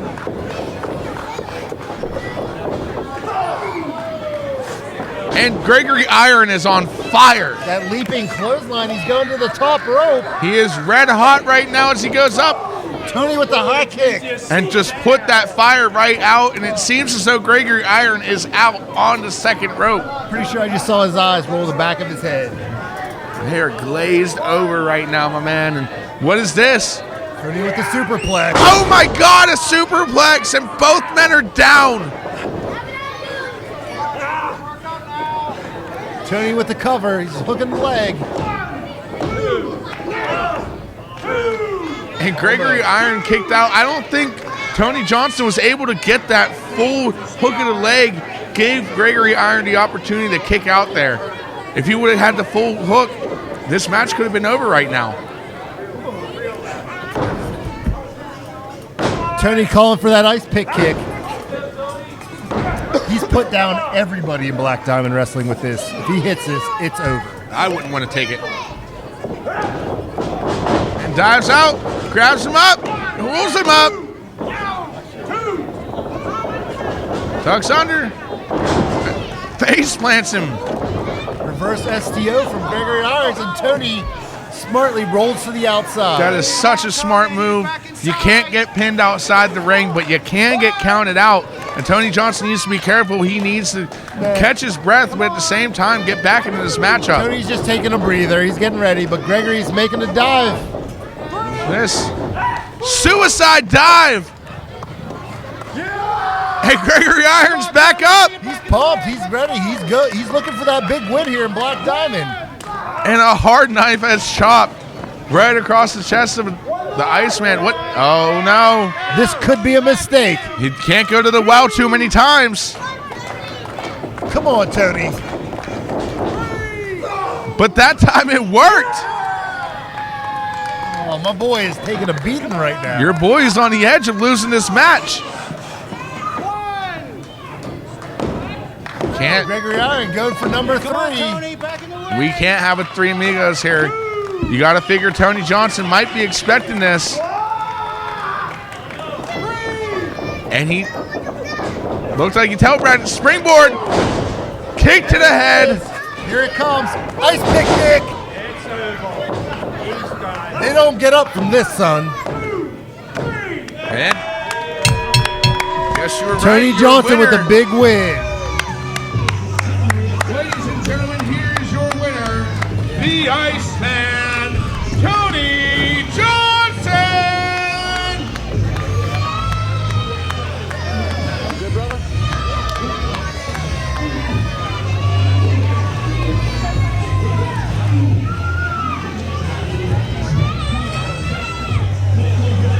Gregory Iron put up a great fight tonight, but he wasn't ready for the Iceman.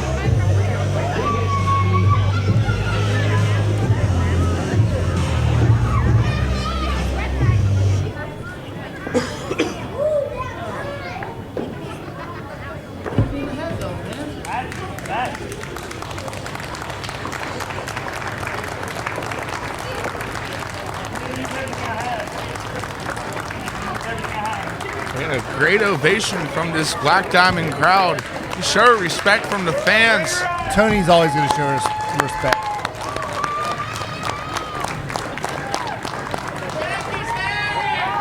Gregory Irons does not return it. Who's this? The fans calling for a handshake.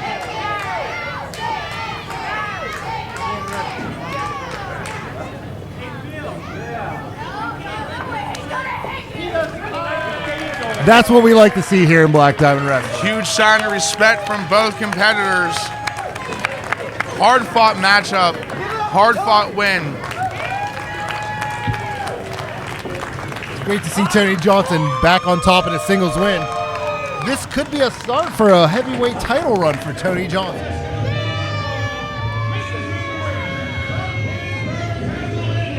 Weighing in at 165 pounds, representing the Jesus Club, Zeke Mercer.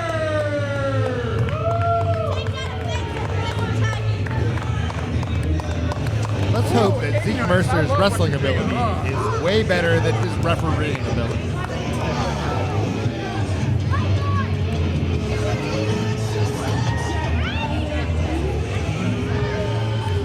Where's my cheese at?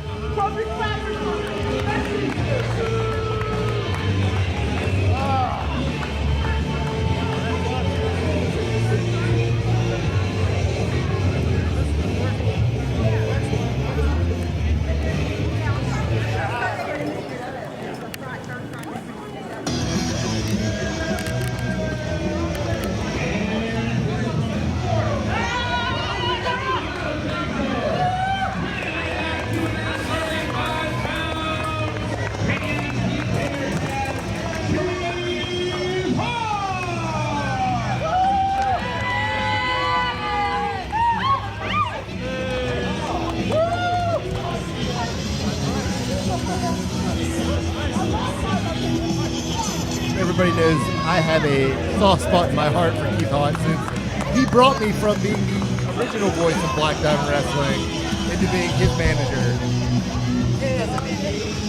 He doesn't need me to fight Zeke.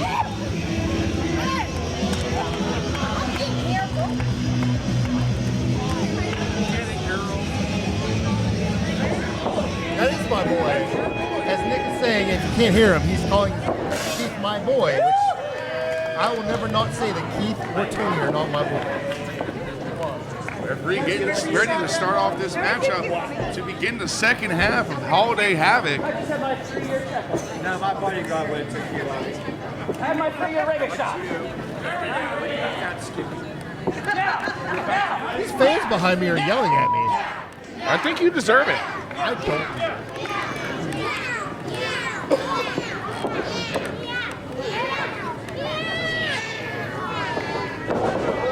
Oh, Keith trying for that. Keith definitely loves to have a little bit of fun. There's never not a good time when Keith talks.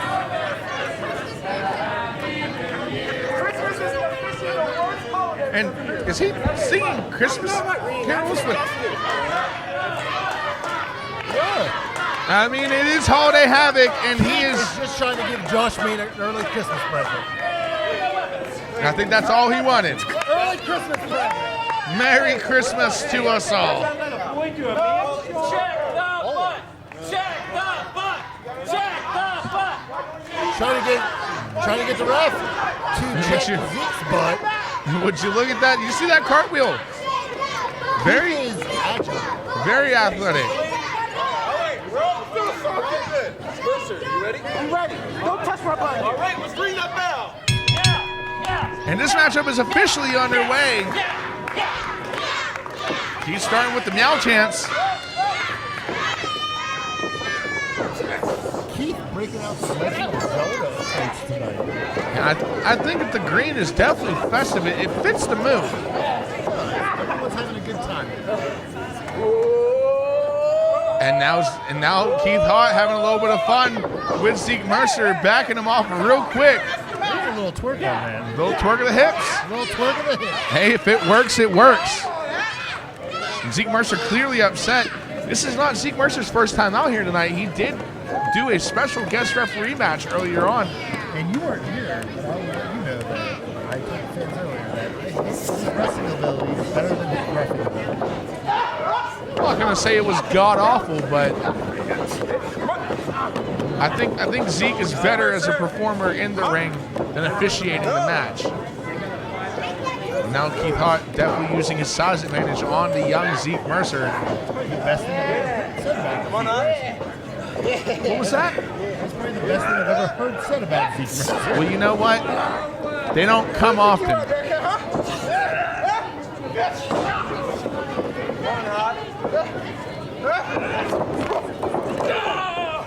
A big shoulder tackle takes Zeke Mercer right off his feet. So ever since Zeke joined the Jesus Club, I've not seen them with him. Yeah, I've been thinking the same thing. He comes out here, he represents the Jesus Club every month, but there's been no sign of AJ Alexander or the Rev Ron Hunt, the leader of the Jesus Club. It's almost as though they're feeding him to the wolves.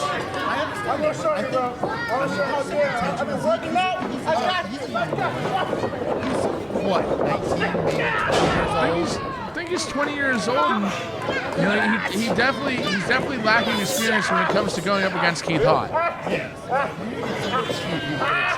Pretty much everywhere he's ever gone. Years of experience. Keith has been doing this for a long time, but Zeke Mercer not afraid to cheat, bend the rules, got him backed up against the ropes, laying in the shots. But again, that strength of Keith Haught. If he's not afraid to cheat, so shouldn't he be the Judas Club, not the Jesus Club? I see what you did there. As Keith Haught takes him down, and again, big body slam.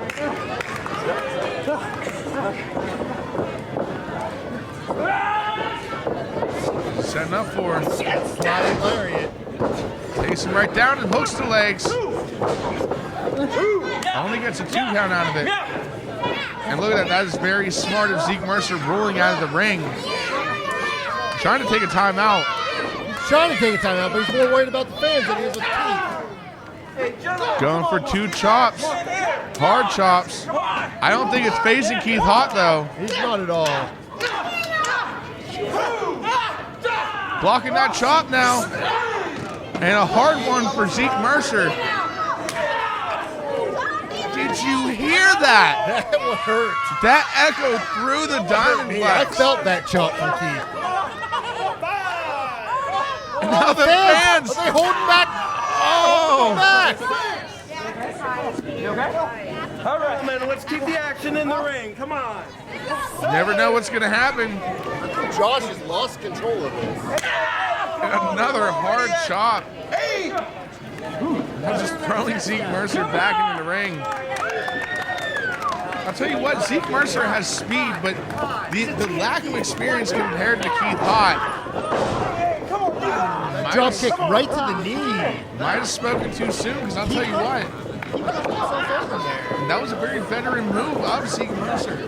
Taking advantage when it's not expected. I'm not gonna lie, if I was out there, Keith Are you saying his success is due to you?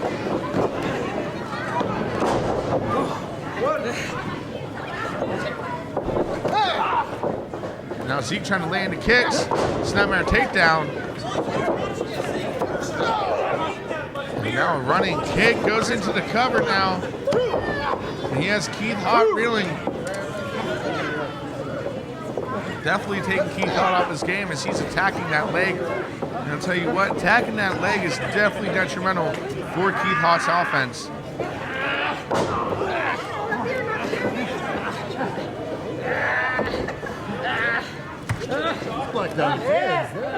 You said him coming against me. Oh, God, would you look at this?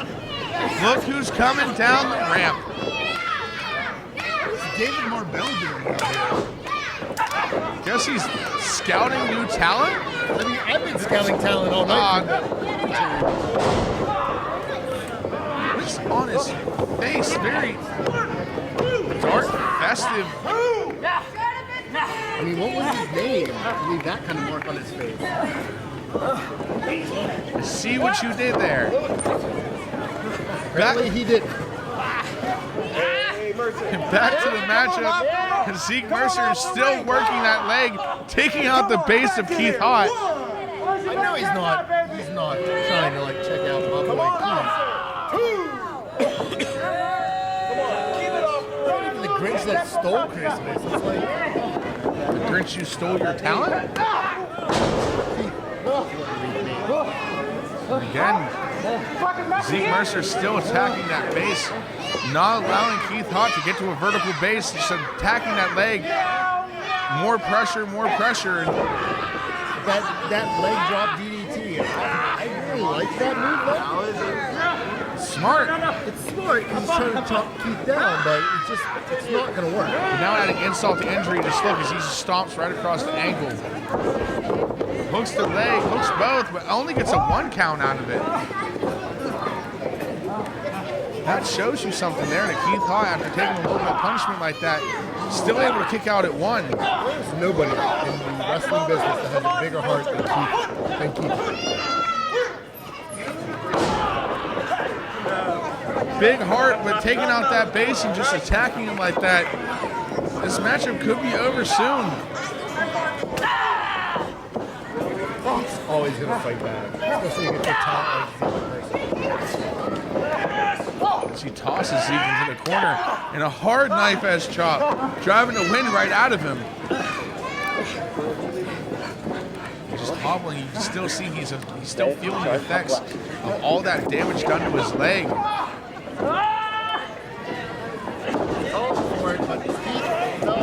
Keith's knee is hurt. Buckles after all that torment and torture.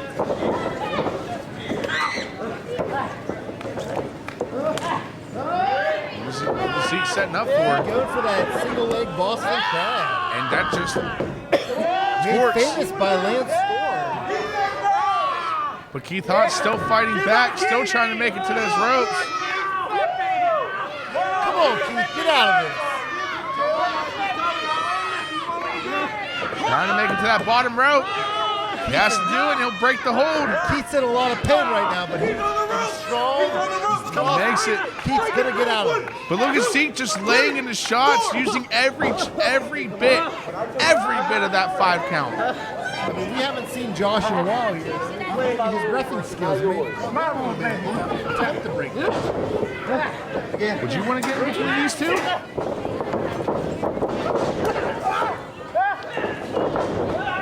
Sunset flip. This is a big mistake for Zeke.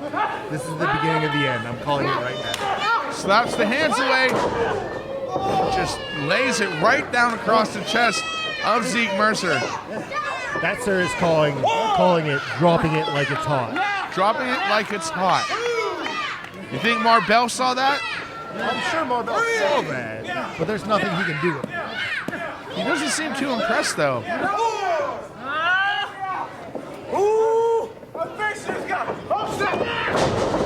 Zeke called for the finish, but it backfired. Walked right into a clothesline. Ran, should I say, as he gets him up in the fireman's carry. Samoan drop by Keith Haught. Proves that you don't have to be AJ Alexander to use it. 2. Take his head off. This is a side of Keith Haught I'm not used to seeing. Asking the fans if he wants them to kick his head off. Going back to that hurt knee. And a hard neck breaker. Gonna miss a fisherman buster. Takes more than that to get 1-0 on the barricade. Not to bring him back up again. I mean, I know he's not here, but you think after seeing that move from Zeke Mercer that he's been paying attention to the master of the neck breaker, AJ Alexander. I mean, he might have picked that up from his buddy, but he looks like that good of a buddy if he's not here. Goes for a super kick, gets caught, and a huge headbutt, and Zeke Mercer is down. Zeke Mercer still kicks out of it too, though. Bonsai drop! Keith calling for the bonsai.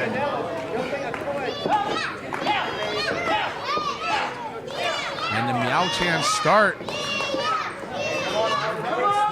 Watching this match. And double knees. Mercer got him up. Goes in for the roll up. And this match is over. He had the tights. Ladies and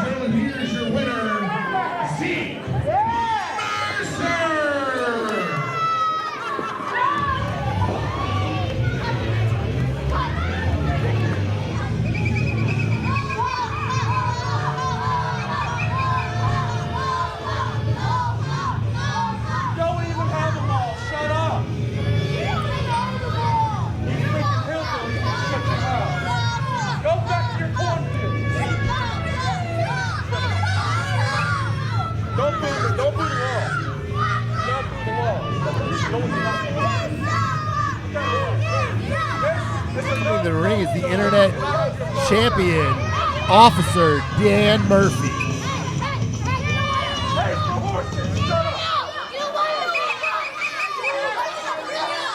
All right, that's enough, Sword. Beat it. Hit the bricks.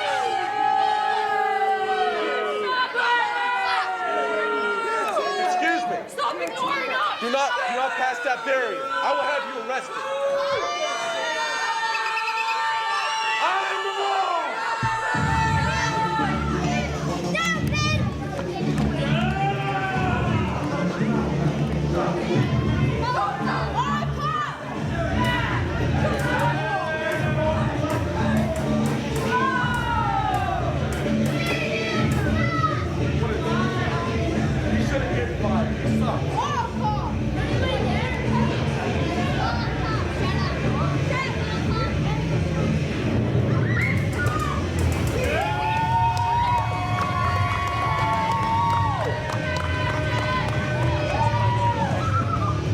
Fans voted on this match, and they voted for Chess Flexor to come back to Black Diamond Wrestling and face Officer Dan Murphy.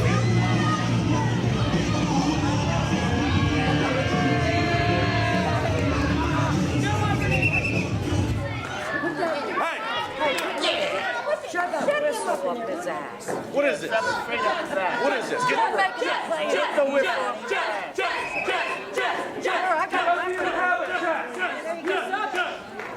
He's got the body of a 10-year-old boy. Are these legal? Yeah. You have the body of his drunken uncle. Are you legal? You know how to prep his ass for the whistle. Yeah. I'll let you. The fan is just giving Chess Flexor nunchucks. Chess gave them back because they are not legal in this fight. The following contest scheduled for one fall is for the Quality Reynolds Internet Television Championship. Introducing first, the challenger from Beachport, Pennsylvania, weighing in at 110 pounds, Chess Flexor.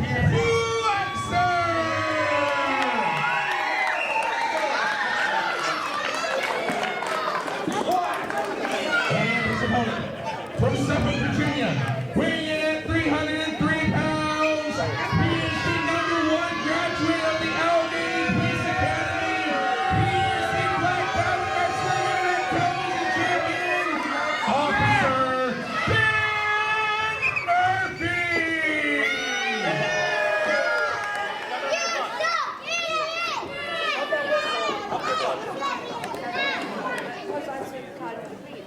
That's mine. He's the Paper champion. Next time you blow that whistle, you should shove it up in places don't shine. That's what I'm gonna do.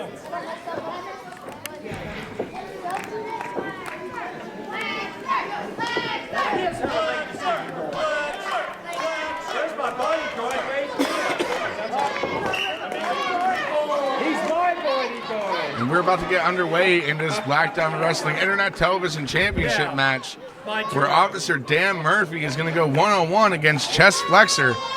The title is on the line, and what is Officer Dan Murphy doing? He's checking the referee. Don't forget, the fans voted on this match. They voted for Chess Flexor to face Officer Dan Murphy. And this match is officially underway. And the timekeeper on top of it again tonight. That man needs a raise. I'll tell you what, it's an unorthodox way that Officer Dan Murphy won the title, and he's going to do everything he can to get it and keep it in his possession. Hey, don't tell my friend to shut up. I just wish he would take that whistle out.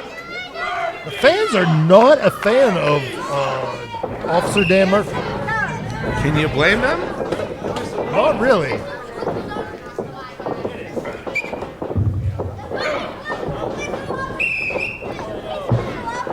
Officer Dan Murphy quickly using his sidesman. What is this? Pulled out handcuffs. Chess Flexor fighting back, making him drop him. Chess Flexor is resisting arrest. This is not an arrestable offense. This is a matchup. This is pro wrestling. Ducks underneath the big clothesline from Officer Dan Murphy, but gets sandwiched in between the turnbuckle and the champion. That was bad. Chest comebacks with a back elbow. The chest flexor is full of fight. Laying in the shots. Flexor probably landed like 30 shots in there. I lost count after the second. And now going up to the top rope, but Officer Dan Murphy too quick and catches him. Ooh, drops him back first across the top turnbuckle. Like a modified sidewalk slam.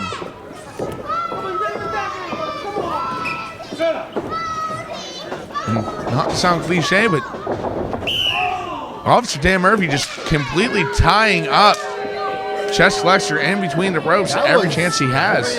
Unorthodox. I've never seen that before. Neither have I, but this is the kind of matchups you get from the ITV champion, Officer Dan Murphy. Big elbow. Yeah, he's all right. We're supposed to take your word for that, right?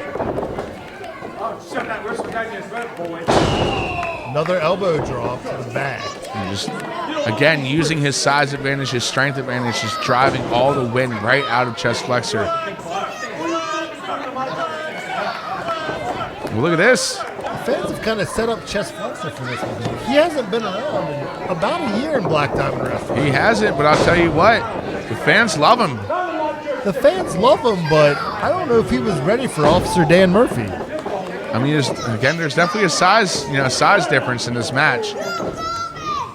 But if we've come to learn anything from professional wrestling, size does not always matter. No, but a good Boston crab, or not even a Boston crab, that is a, what would you call that? That is a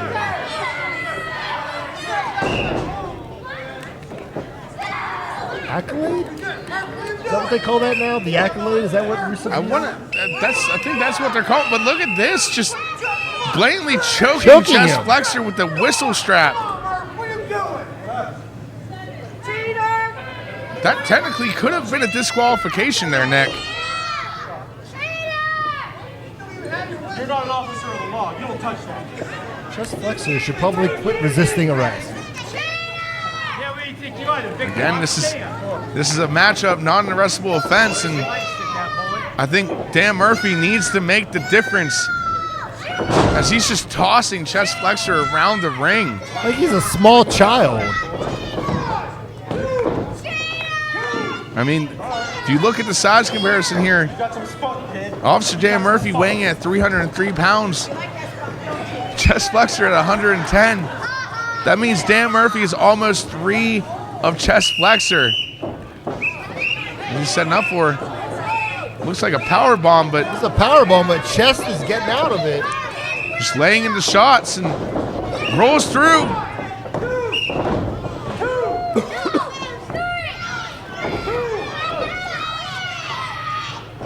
We almost had a new ITV champion. What's hard of that? Go get it. And just tosses the whistle away.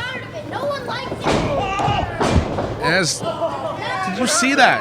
As he tossed the whistle away, the referee was distracted, and Officer Dan Murphy just laying a blatant low blow. But you know, I don't know what to say about this because Officer Murphy is just doing it again. I think he has a hernia or something. I don't know. I am the law. You are shit. What is this? Chest with the roll up. I get you. You better watch out. He can get disqualified for this. I mean, right in front of the ref. That's not a smart thing to do for chest flexor. But it backfired.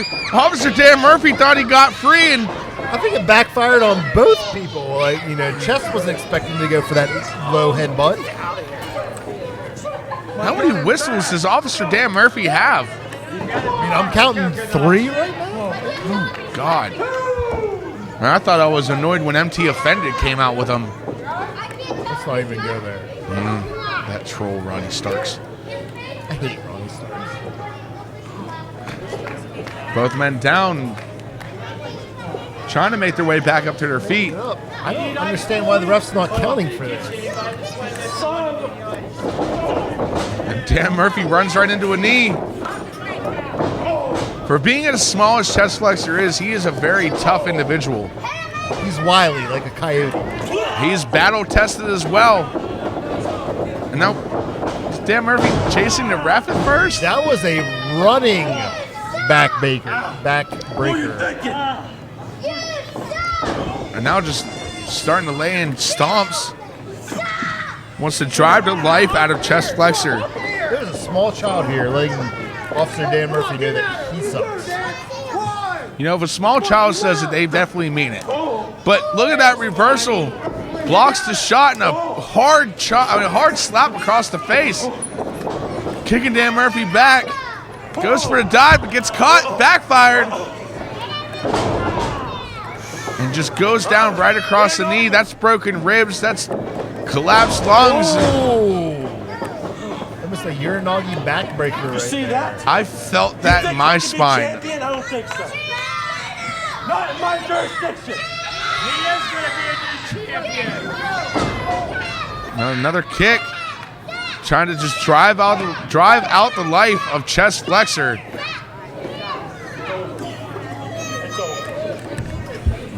What is this? What is Dan Murphy setting up for? Something we don't usually see from him. So we don't see Dan Murphy go to the top, or I guess the second rope very often. We don't see him fly. Goes for the double axe handle.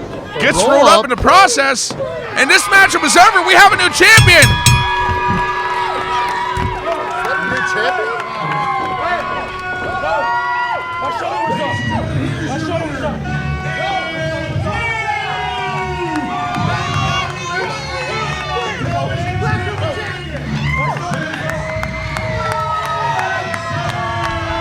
And Chest steals one tonight from Officer Dan Murphy.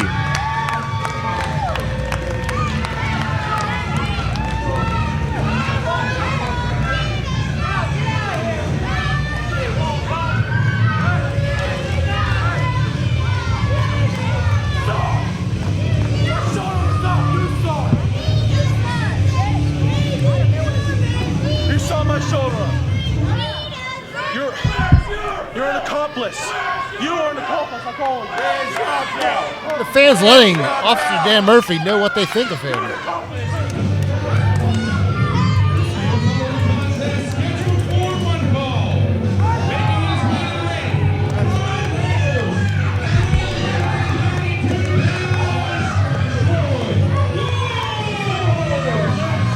Troy Lords isn't a name that we see a lot here in Black Diamond Wrestling, but when he comes, he's always here for a purpose.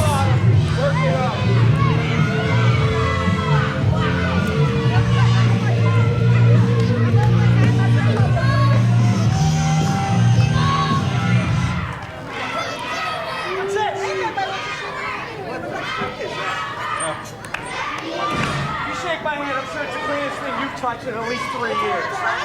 Hey, don't you talk about Fred like that. What is that? My bodyguard's right over there. Is he? Actually, he's right behind too. This is your bodyguard here? Wherever you pay him, I'll double it to slap him. Right there. I slapped the mustache right off of him.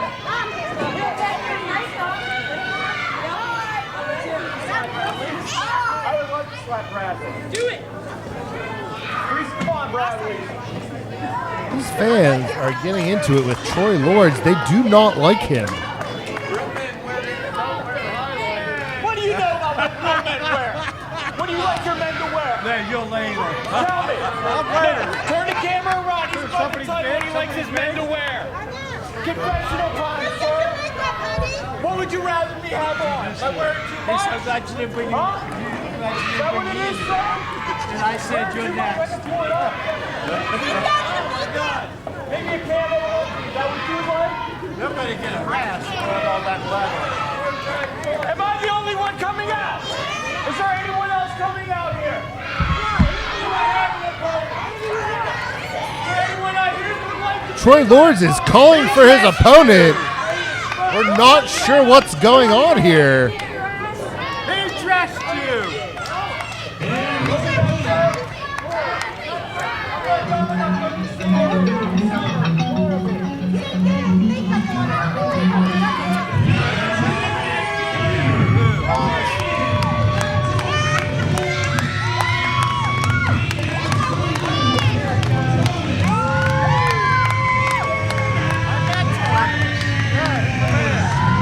Well, Thomas Mathis has some fans here at Black Diamond Wrestling.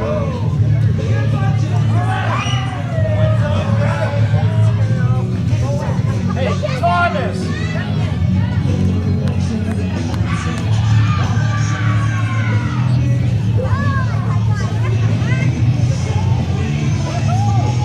You're gonna get your ass kicked, little boy!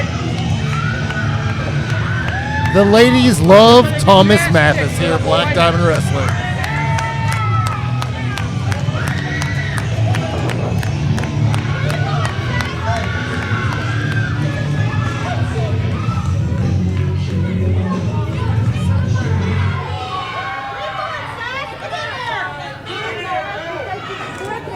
Nick, this seems to be a night of returns. We've seen Chess Flexor come back, Andrew Troy Palace? Lords, Andrew Troy Palace. This is like the story of Christmas. Unfortunately, the fans are not appreciating the return of Troy Lords. Until they see him in the ring, they have no idea what they are in store for. I've seen this man wrestle matches that Iron Man matches, no disqualifications, this guy can go. Do not let his looks fool you for 1 second. He is one of the toughest men I've ever met. I'm pretty sure he's going to punch that fan in the face.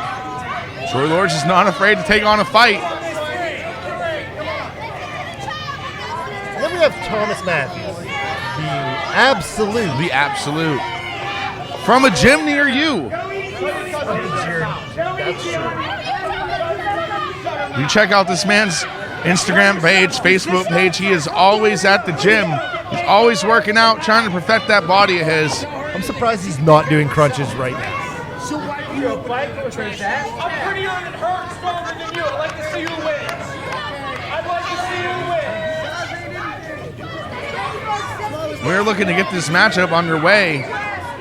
But again, this is something that Troy Lords definitely has an advantage on, where he likes to play mind games with his opponent before the matchup even starts, making them wait for him. He has that psychological advantage, always. He may not be the biggest guy in the matchup, but he plays the most mind games. He will get inside of your head and he will throw you off your game.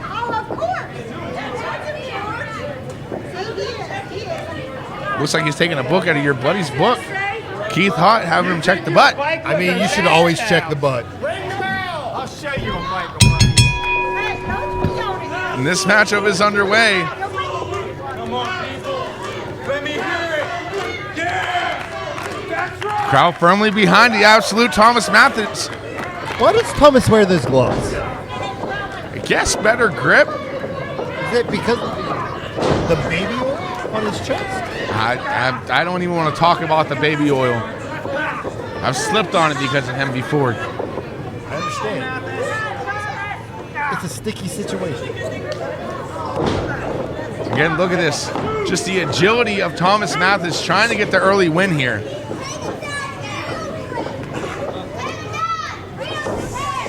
And I apologize if I sit back and be quiet, because I get confused, because sometimes I don't get the chance to be out here just to sit back and watch these athletes fight each other. It's a beautiful thing there, Nick.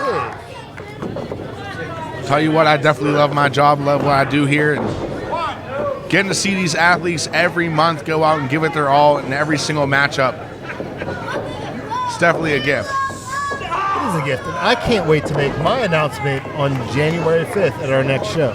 You know, the holidays are coming up. Are you sure that you don't want to just tell us tonight? No. We're going to wait for this one. All right, you drive a hard bargain. And look at this, just again. Thomas Matthews with that front face lock, but Troy Lords gets out of it. Troy Lords definitely the veteran in this matchup.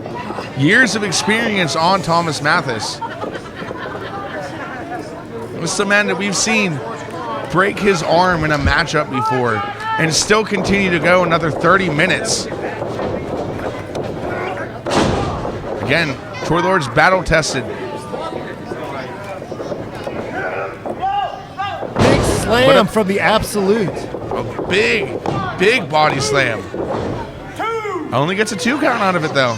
Come on, Thomas, put that little toothpick away.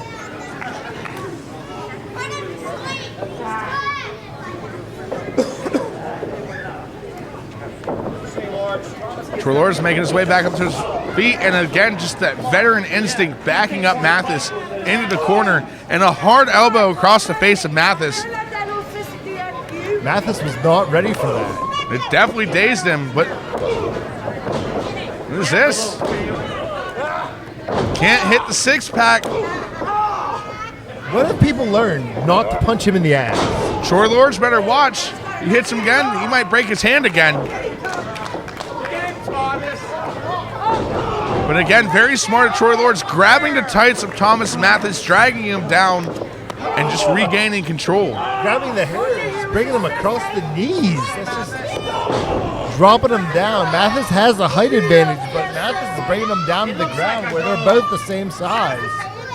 Again, the height advantage may not make a huge difference in this matchup, though, with the years of experience that Troy Lord's has on him.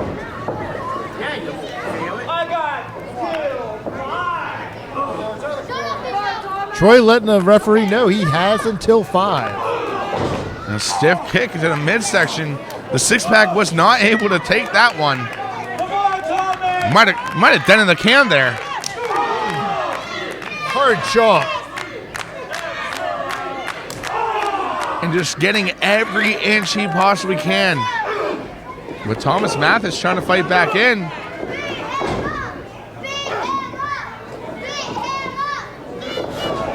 Irish up into the corner.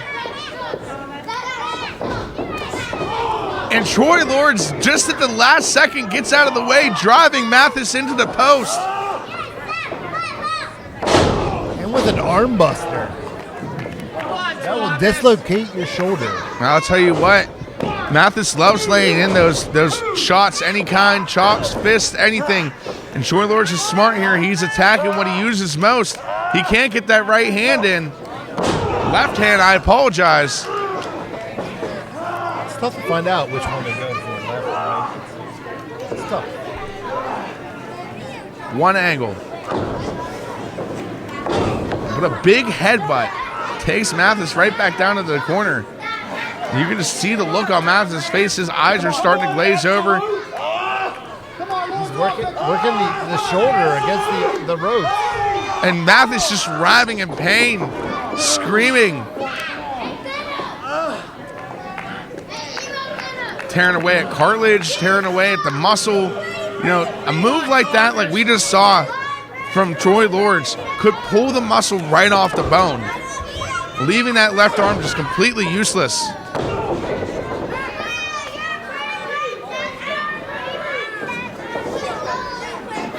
Nice one to the corner. He just brings him right back down, still targeting that arm. Oh, that sliding knee kick. And you can see by the smile on the face of Troy Lord's, he is enjoying every bit of torture that he is enduring on Thomas Mathis. It's not only about the win for him, it's how much damage he can put in there. Sometimes it's more about the chase. You know, lions like to toy with their food before they eat it. And that's exactly what Troy Lord's is doing here. He's just playing with Thomas Mathis right before he decides that he wants to end it. But what is this?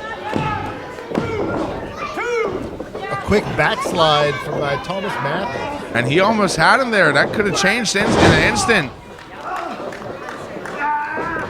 Troy Lord's into the submission hold. The cross arm breaker. Just again, putting as much pressure as he possibly can on that left arm. Trying to dislocate it, trying to tear away at the tendons, anything he can do to make that left arm immobile. Is he trying to peel off the glove? He's pulling back on the finger, so he's doing some joint manipulation. He's getting as much pain as possible in this. Better be careful with that.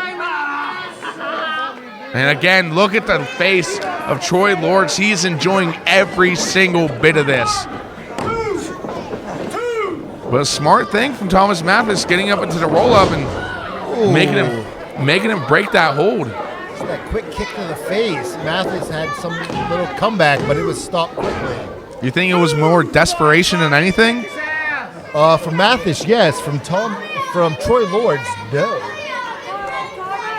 It was definitely effective.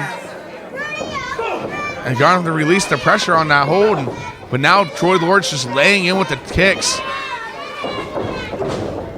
Gets blocked. What is this? A modified sharpshooter. He's putting pressure in the midsection of that back.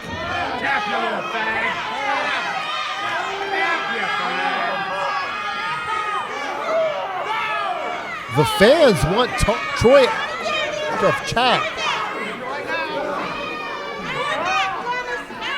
Point back, Thomas. You can do it.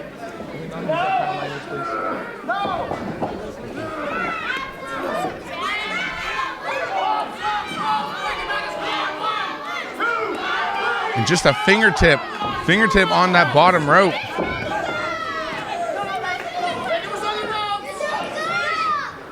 Just a fingertip, and he had to force the break. Referee George Ross definitely doing his job here. But now it takes out the base of Troy Lords.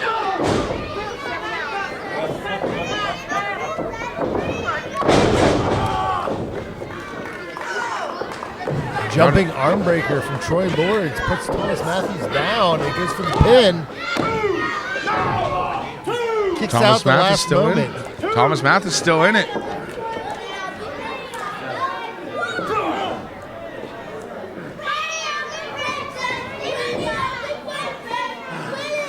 What is Troy Lords setting up for? He's still attacking that left arm of Thomas Mathis. You can see Thomas just screaming in pain. Adding insult to injury, just stepping on the hand. Senton on the arm. I can feel that. I think my elbow dislocated on that shot. I'll tell you what, if anybody knows about arm problems, it would be Troy Lords after breaking it months back. He knows how that arm can just be taken out and take you completely off your game. You look like a girl. A big headbutt from Troy Lords. I think he dazed himself there a little bit.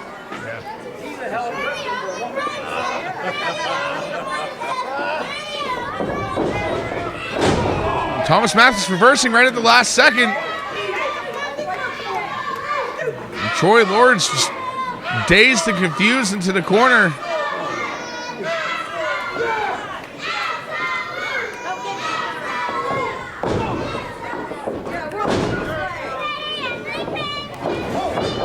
Ducks underneath the clothesline, laying in the shots. We only use that right hand. That left hand is pretty immobile right now. The absolute puts him into the abs. But did you see that? Troy Lords tried headbutting it. That might have been a concussion right off of it.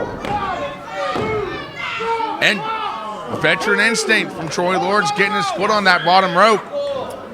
It's going to take more than a headbutt to the abs to take him out. Did you see the way that Troy Lords' eyes just glazed over at that moment? That could be a concussion. I'm not sure how hard those abs are, but what is this? Troy Lords blocking whatever it is. He's fighting it off.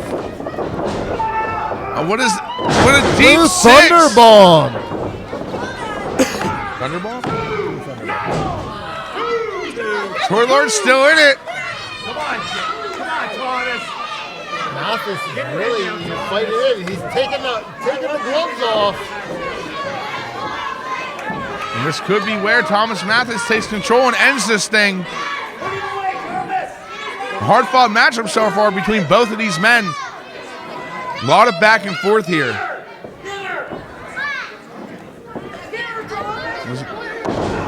A big stomp to the face. Almost like a reverse curb stomp. It's weird. Not seen that before. Very unorthodox. You never know what can happen here at Black Diamond Wrestling. Hell, we had the big blue cage last month, buried alive.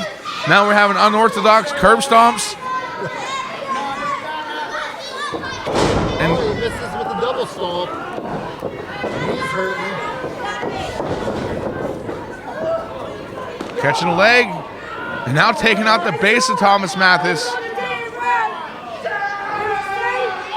Now just laying on the pressure, using every bit of that 5 count. Gets up to 4 before breaking it.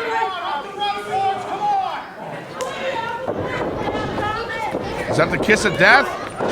Oh my God, the slide out German. I haven't seen that in a long time. Devastating to say the least. And Anaconda Vice?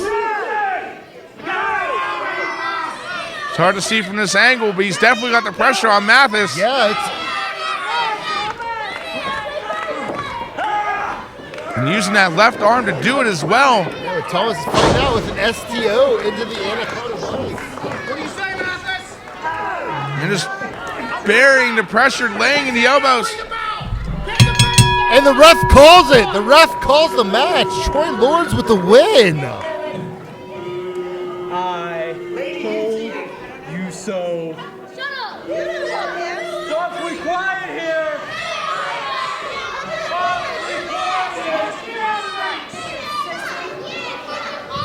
Here's your winner by submission.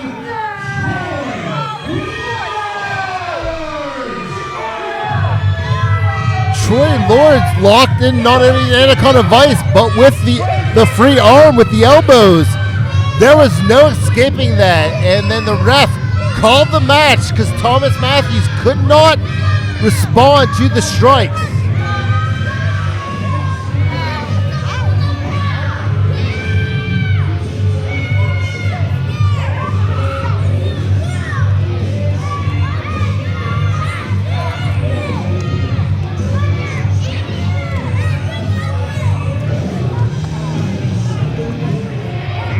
I'm not gonna lie, this is a match that I'm very excited to see. We have not had female battle competitors. We haven't had female competitors in a long time here in Black Diamond Wrestling. And Scarlett is here to destroy.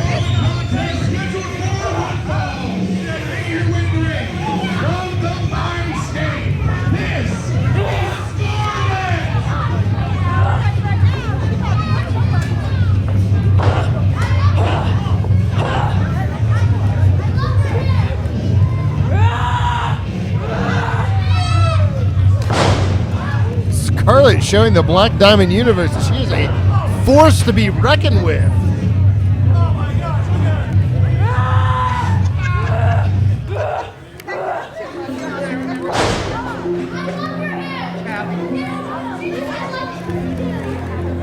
Her opponent tonight, returning after 1 year of being injured, Tatyana Rose.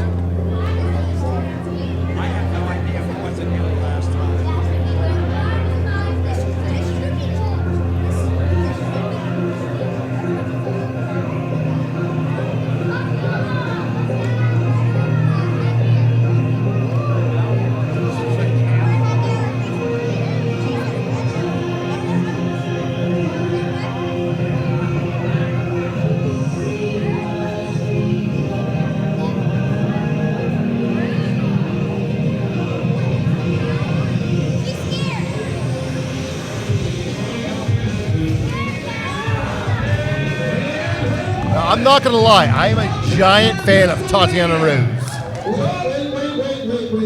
Wait. I found something in the back you might want.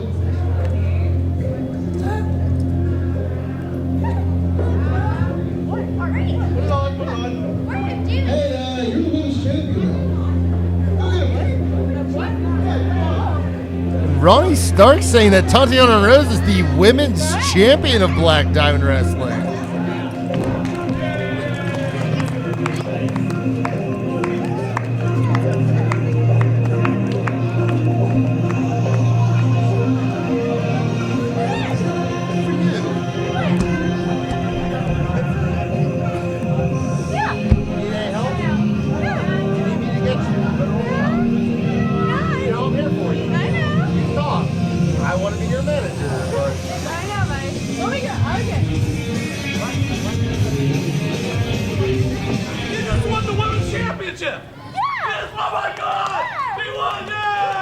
Apparently, Tatiana Rose is now the women's champion of Black Diamond Wrestling. And I am not going to be one that says that I want to be Tatiana Rose's manager. I have reached out to her multiple times that she's back from her injury. She needs some good representation for Black Diamond Wrestling.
Looks like we have an impromptu title match tonight.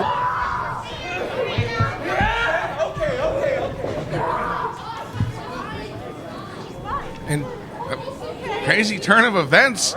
We've just seen the women's champion, Tatiana Rose, being crowned. Let's ring the bell.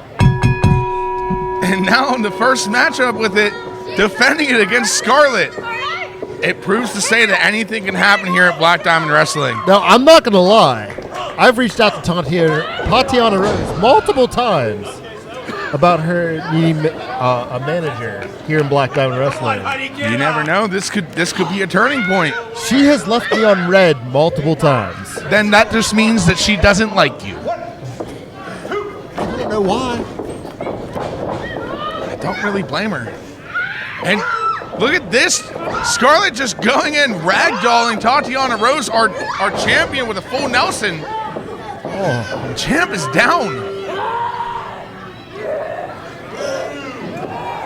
Scarlett showing that she's a force to be reckoned with. Showing she is in complete control of this. Tatiana Rose was out for a year with a wrist injury. She broke her wrist in a match and then was out for 1 year. 1 year away from the ring. She's definitely showing some ring rust here. But maybe not with that deep arm drag. It's great to see her back. But it doesn't seem like it phased Scarlett. I mean, Scarlett is a powerhouse in and of herself. We could be seeing a new champion for the second time here tonight. Snap it, honey. You never know what's going to happen here on Black Diamond. Again, you never know when that troll Ronnie Starks is going to come on and wreak havoc on Black Diamond Wrestling either. Randomly just make people champions. Yeah. Is he our new GM? Is he our new GM? No, he is not our new general manager. I can assure you of that. Ah. And Scarlett just laying in the pressure on the champion.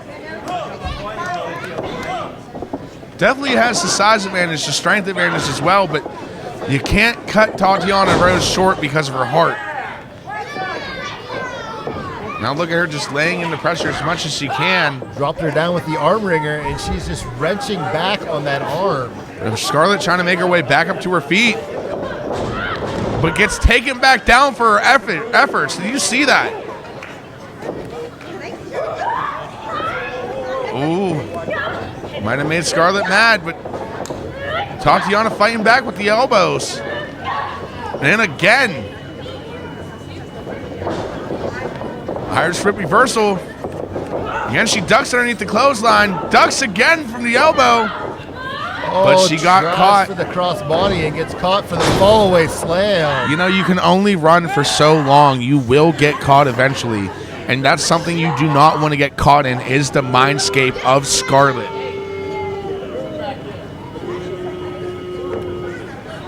It's definitely a darker side to this woman that I don't think we've completely seen yet. I've seen Scarlett wrestle in multiple promotions, and I'll tell you what, she is as real as it gets when it comes to the power game. I have unfortunately not seen a lot of Scarlett. I saw Tatiana Rose, like she's been here Black Diamond Wrestling before, but unfortunately she was with MT Ocean. MT Offended. That was Tatiana Rose. She is just taking a straight right hand to the mush. Yeah. Referee checking on Tatiana Rose, our champion, and she still wants to continue in this thing. Lays in a big forearm and another. Who gets dragged down by her hair. Referee Josh needs to make sure that just let her pull her hair. That should have been a 5 count. Again, Josh hasn't been here very often. He's maybe off his game. But did you see that? Tatiana, after all that torture, all that pain, still kicking out at 1.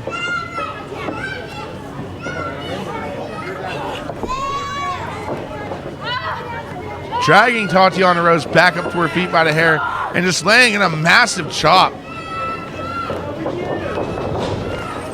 Continues to use that power as she just drives her down with that spin out spine buster. Oh, I think Arn Anderson does it better. Goes for the cover. Pinning down the shoulders, but Tatiana Rose still fights back out of it. I think this was a little bit of added effort now that she is the Black Diamond Wrestling Women's Champion.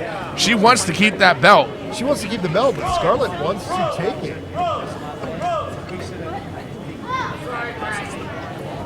Dragging her back up by her hair again. And it's a hard forearm and then an uppercut.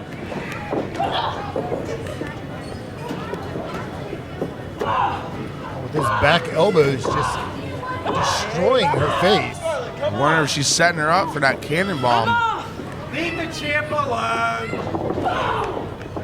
You're just Big block in the corner. And Tatiana Rose is down and she's setting up for it. Oh, wow, she's choking her out now, just trying to drive the life right out of her.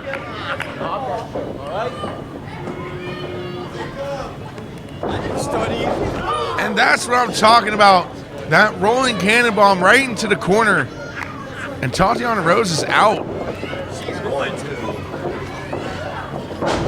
Comes the quick pin. Tatiana still has some fight left in her. Come on, honey, There get she up. does.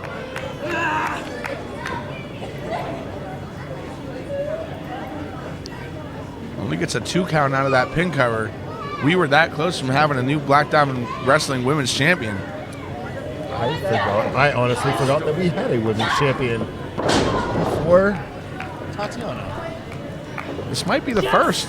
It is not the first because the last women's champion we had, Jocelyn Navarro.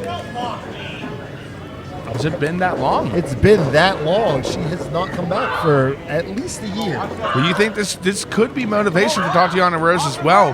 Just being handed a title isn't something that she wants to have done to her. She wants to prove that she can earn that championship. And this is very well her opportunity here tonight. And I'm very excited to see the growth of maybe a women's division in Black Diamond Wrestling. Possibilities are definitely endless here.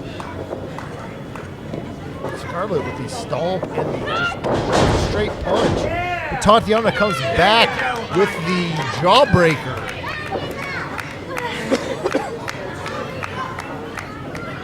Both women make their way back up to their feet. Tatiana going to try to lay in the kicks. Tried to chop down Scarlett. Quick DDT. She rolls her over for the pin. Trying to. Gets the hook to the leg. And she almost retained right there.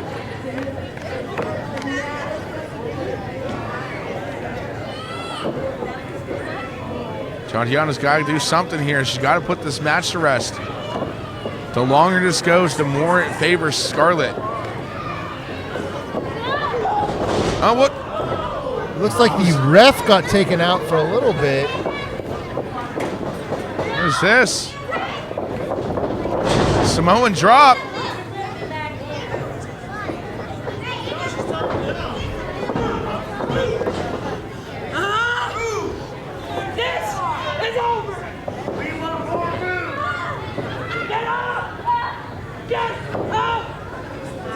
Tatyana, or Scarlett, is taking control right now.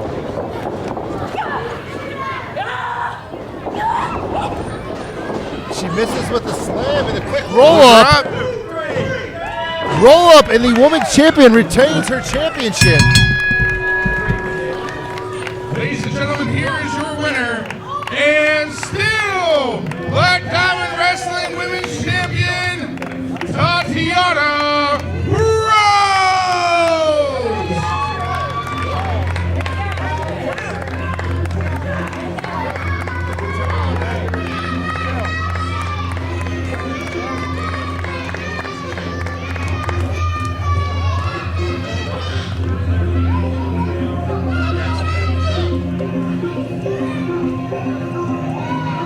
Tatyana Rose with the quick roll up, and Scarlett is angry.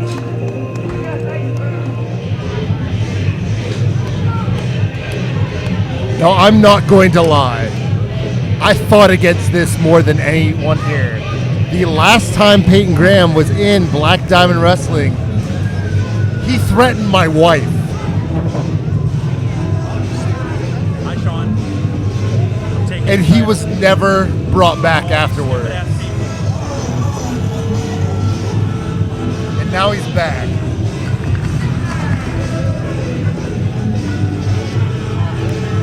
Mr. Destroy 'em all, Payton Graham. We can thank the fans for this. Just jealous he didn't get one of them beers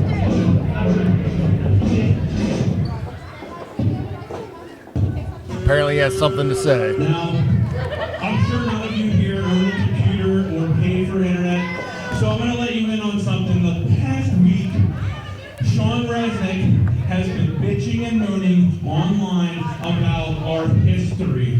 For those of you that don't know, when I started wrestling, Sean was my tag partner for a little bit of time. Until you I'm screwed going to him. say he's right. Until I you dumped screwed him for better tag team partners.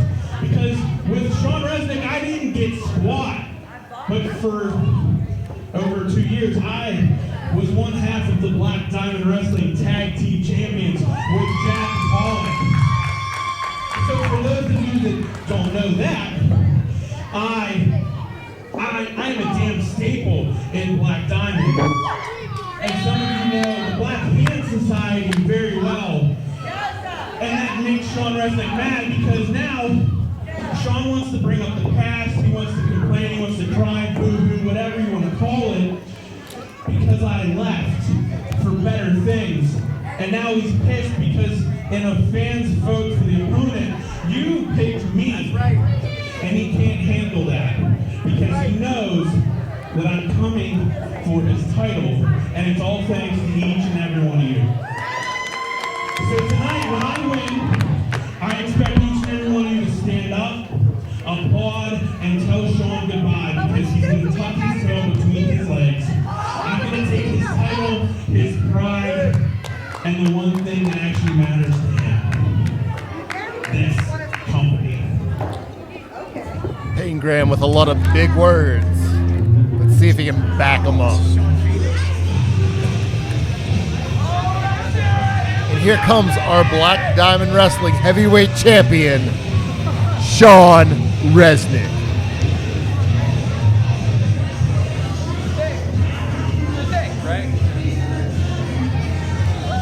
Check his pockets. I know, I get it. Y'all are tired. I understand. I understand. Check his band Yeah, together. all right, there we go. That's something. That's something. I get it. You guys are tired.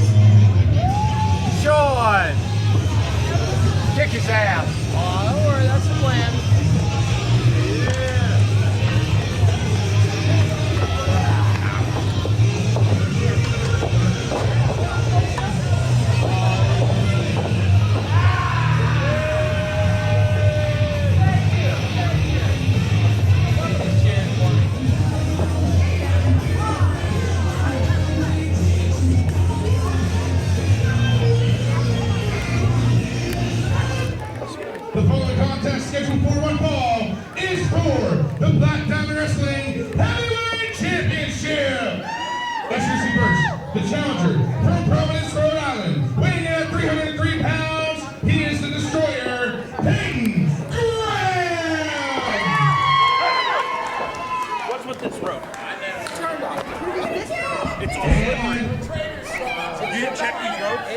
asked me, but you didn't check these rows. It's fine. And his This opponent is fine. from Youngstown, Ohio. I'm going over. Weighing in at 325 pounds, he is Blacktown Wrestling Heavyweight Champion, Sean Reznikk. And your official when this bout begins, referee George Ross.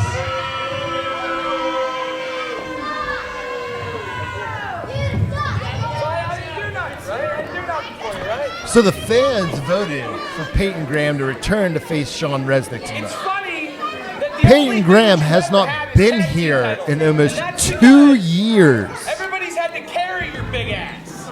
The last time Payton Graham was here was during the Royal Weight Tournament in February 2017, where he went to the finals.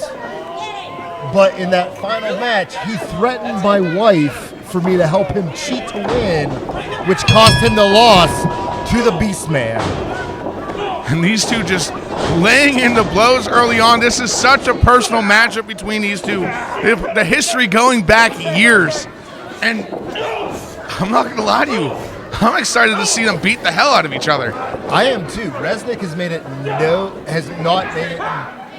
Reznikk has told everybody his history with Payton Graham and how much he wants to destroy him, basically. He wants to destroy the Destroyer. This is more than just the title matchup. This is personal.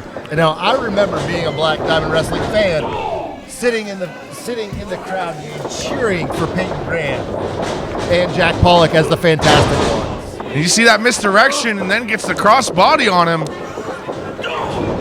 I'm not gonna lie, I love to see Payton Graham taking a beating. You know, I haven't had the opportunity before to see Payton Graham work in a matchup. I'm pretty excited. I've seen Sean Reznikk. If you go back a couple months, the night that Sean Reznikk won the title, he actually kind of saved my butt from Nathan Aulridge. So, not to say I'm biased, but Come on, man, you're doing great. You're doing fantastic. Oh, you're doing fantastic, Payton. My wife's not here. I mean, you should be Maybe you're still. Yeah, go ahead, punch my baby. it looks like there's some history between you two as well. I am not a fan of Payton Graham. Back him up. I can't get in if he's there. Come on, 5. The referee makes it up to a count of 5, and Payton Graham just slips in, just slips back out, trying to use the mind games, but No, I've never wanted to see Sean Reznikk kill anybody, ever. I'm going to make that now. yeah. I would like to see him maim Payton Graham. I would like to see him beat him within an inch of his life. Oh, and some harsh words from Sean Reznikk. She rakes the eyes. You know what? I would love to see Payton Graham come back every month at Black Diamond Wrestling if he got a beating like Sean Reznikk is giving him right now.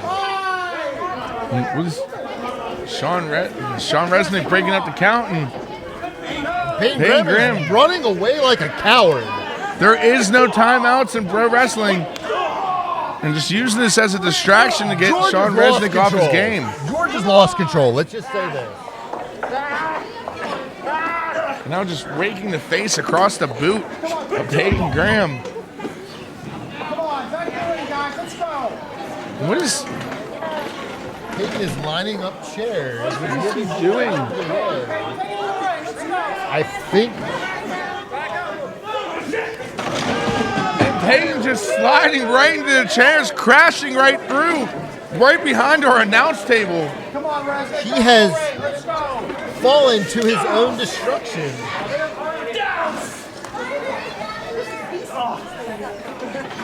Oh, God. Oh, there's a choke out. I like to see that with a little elbow drop. Oh, my. That can just crush the windpipe, Payton Graham. Reznikk is looking for other things to beat Payton Graham with. And I don't know how referee George Ross is going to regain control of this matchup. I'm going to guess that because it's for the title, George is just letting this. Come on. And now returning the favor, throwing Reznikk right through the chairs as well. Use this? Yeah, use that. Say, Reznikk.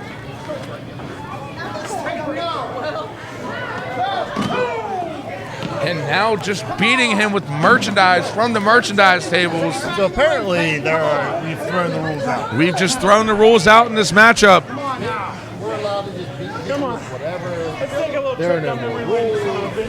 Payton, they've got to get this match back into the ring. I mean, if Payton wants to win this, he's got to get back into the ring. And Payton Graham just laying in the shots on Sean Reznikk. And just throws him right into that steel beam. Talk about... Now, this building's been here since probably about 1900. Charles Manson went here. That is true. Charles Manson did go to elementary school in this building. And Sean Reznikk is just now tasting the same taste of that beam. Wonder how many times Manson ate that beam the same way that Reznikk did. And now throwing chairs in his face, and George is just letting this go. I don't understand why this is just being let go. I can't wait to see this matchup back on IndieWrestling.us, where you can see the close-up view of this match for the first 7 days free. After that, it's only $5.99 a month. Payton Graham's taking back in the ring because he realizes he has to win the title in the ring. He did not spill my beer, ladies and gentlemen. Everything is okay. He just throws him right into our announce table, knocking over our mics. And if you see here, Reznikk has been busted wide open. The blood continues to flow out of the head of Reznikk. This could be the end. Reznikk still wants to continue. He's having trouble getting to the ring, though. Payton Graham just laying in the shots. Again, this is not just any matchup. This is personal. It's personal, and I hate to see it. I hate to see Payton Graham come on top of anything. And a huge knee right across the cut that is on the face of Sean Reznikk. Could just made that wound deeper, but again, only gets a 2 count out of it. The fans trying to get Reznikk back in this battle, but the Black Diamond faithful just laying those headbutts in. Where's your champion now? Right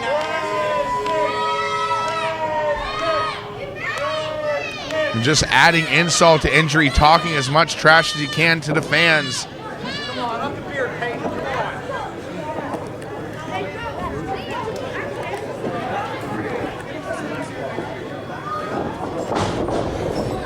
What's Graham setting up for? It doesn't matter. Reznikk moved. Big snap suplex. Big strong suplex. I'd hate to take one of those from Reznikk. And now laying into shots in the corner.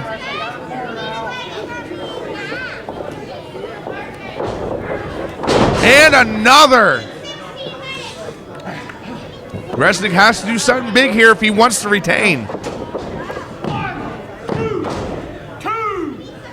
And just look at the blood flowing out of the head of Sean Reznikk. The more that flows, the more he's going to get lightheaded, and this could spell disaster for Sean Reznikk. Reznikk is a fighting champion.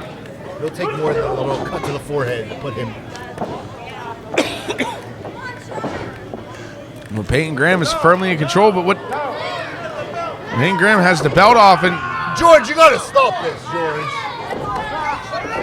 And again, just hitting him with the belt. Stop this with the belt. Let's go. Okay, come on.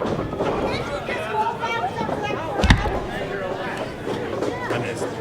You definitely did. And Payton Graham goes up to the second rope and just lays in the big forearm right across the face of Reznikk. But just before the 3, Reznikk gets his shoulder up, we still have this bout going on.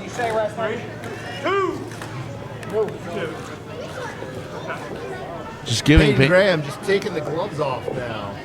Giving him an opportunity. Giving him an opportunity to just continue to lay into shots. Possibly bust that cut open wider on the forehead of Sean Reznikk.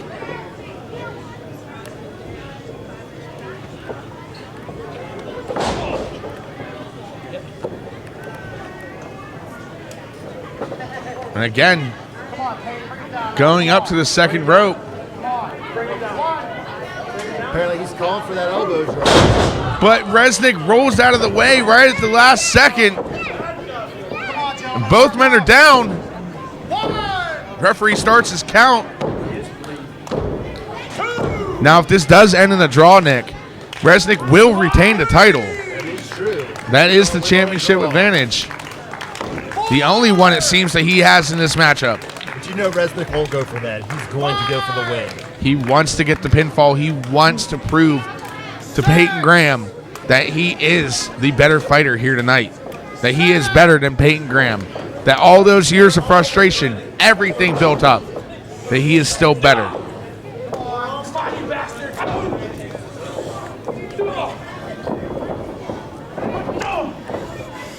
As that blood is just in the eyes of Sean Reznikk, almost blinding.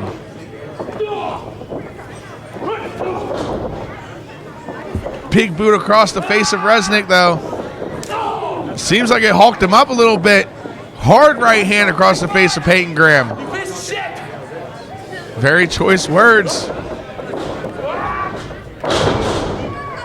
Slams him down. Very unorthodox slam. Yeah, I'm not even sure what to call that.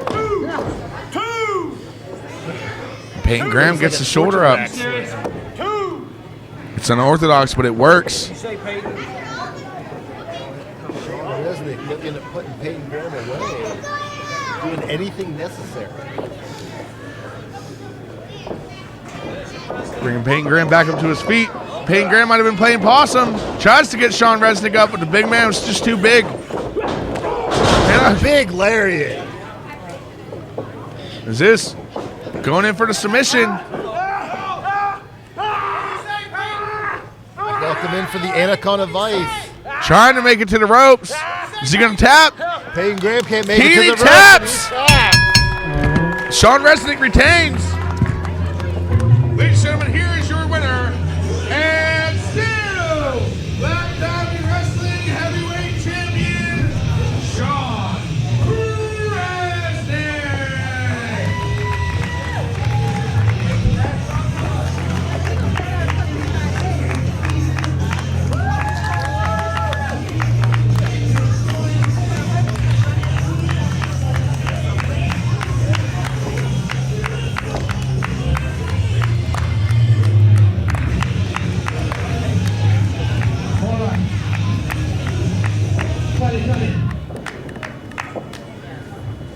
Two things. I'm good. First thing is, kid, you leaving me in the dust when you did was probably the best thing you ever did. Because the next few years, I went down a pretty dark path, and all I would have done was drag you down with me. Tonight you came here, and you told me you were going to take my title and you were going to take my pride. You didn't take my title. You didn't take my pride. What you did take is my respect.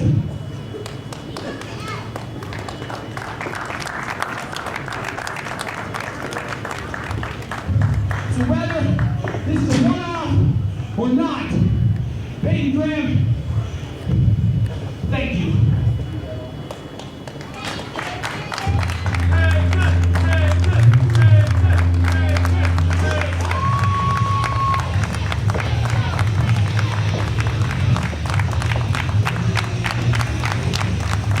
Beastman,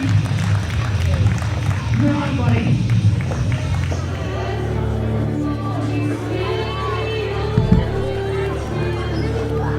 Coming to the ring are the Black Diamond Wrestling Tag Team Champions, the Reaper's Lot. They have not been here for a few months. Not to be outdone by the return of Sean Phoenix.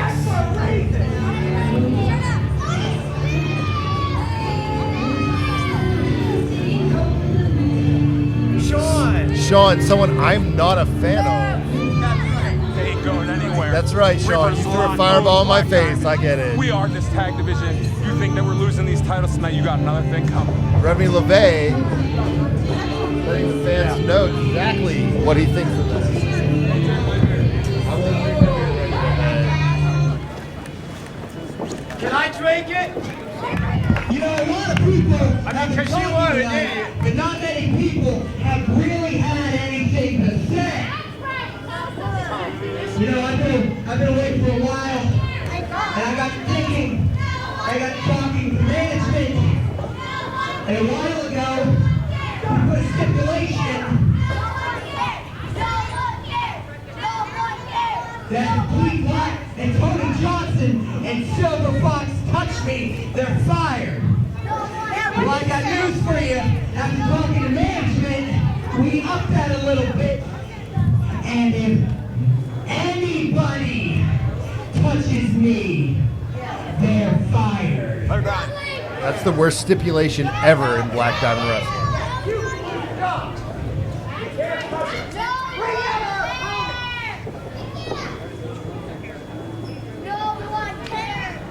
I've wanted nothing more than to punch Sean Phoenix in the face since he threw a fireball into mine, losing my eyesight for 6 months.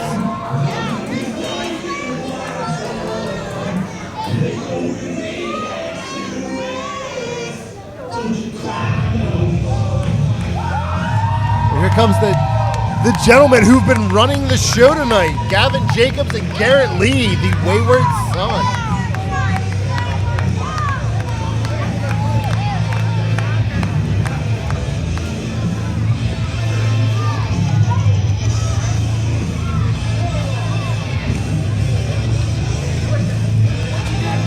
Guys off. Nice job.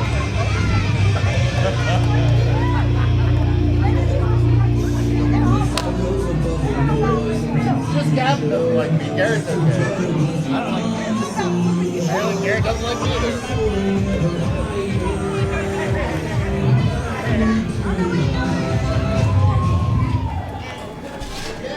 Hey, come on, ref.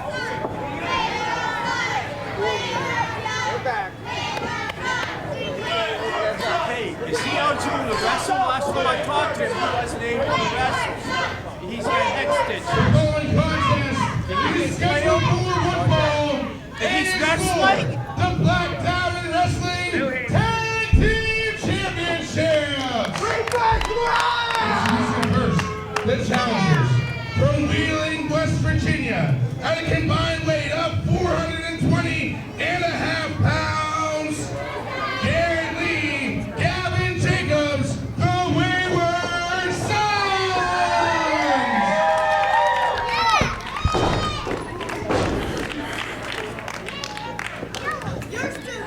And their opponents, at a total combined weight of 352 pounds, being coming to the ring by Phoenix, Remy, LaVey, the Reaper, Matt Conard, the Reaper He's fired! He touched you! He's fired! Remy LaVey is fired now! That's how it works, right? No, hasn't even.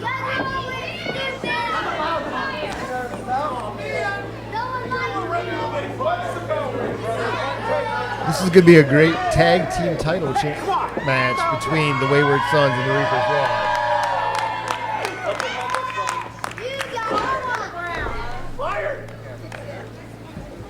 Sean Phoenix hasn't missed a step in being an asshole.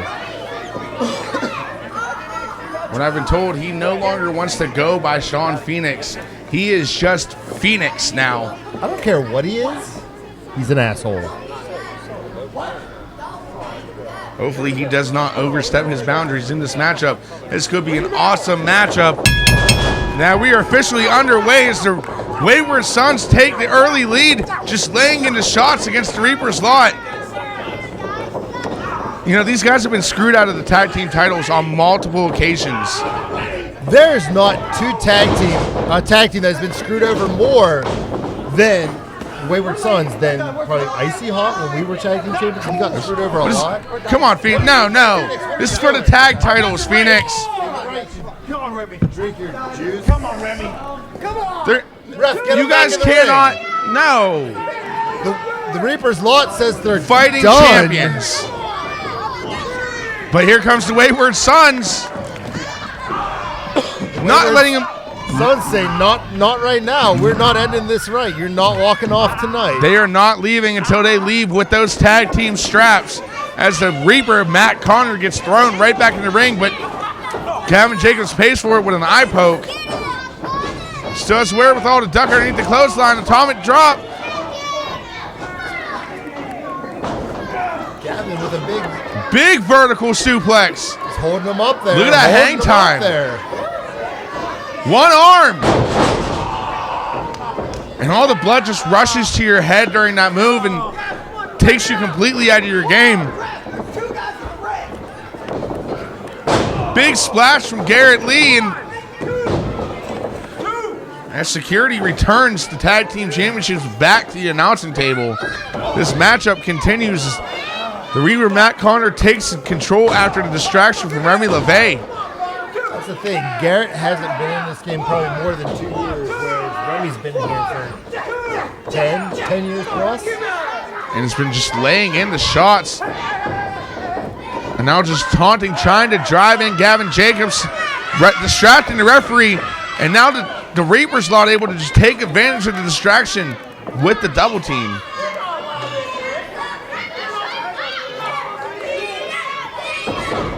Very smart by the Reaper's lot, though, just cutting off the ring, making it one side and just quick tags in and out.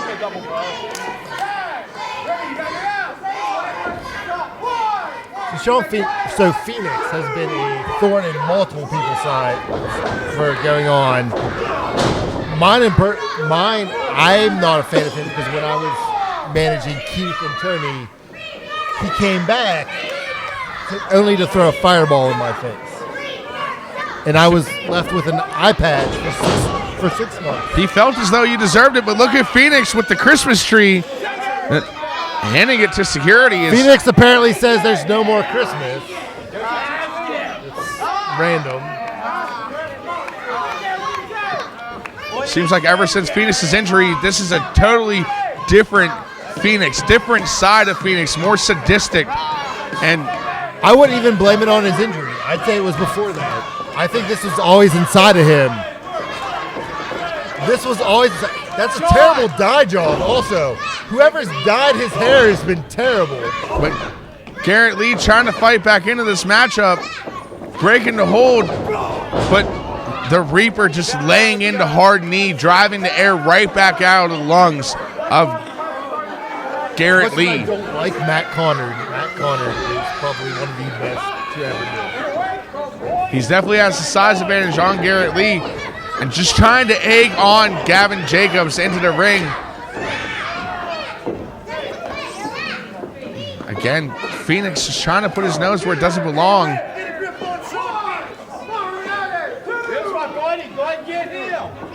And again, just trying to egg in Gavin Jacobs. But you cannot sleep on Garytt Lee. In a split second, he can turn this thing around. That's the thing. He's probably one of the most successful graduates of the Black Diamond Academy. Scurry. Tag, and Gavin Jacobs is in. Big clothesline to Matt Conard. And another. Maybe one of the few people in this business that can go toe-to-toe with Matt Conard with that big splash. Gets down on all fours. Going for their title rush move. Poetry in motion into the spine buster. And Phoenix up on the apron where he does not belong. Again, remember. Gavin, don't hit him. If you hit him, you're fired. And a low blow from the Reaper, Matt Conard. This is why I hate Sean Phoenix. This is why I hate Sean Phoenix. Reaper tags out Remy LaVey in after the low blow that the referee did not see. And just easily just taking advantage at this point. Talking about kicking a man while he's down. Big forearm, and Gavin is down again. And you hear how the life of the crowd has just been sucked out of this arena. Phoenix will do that to somebody.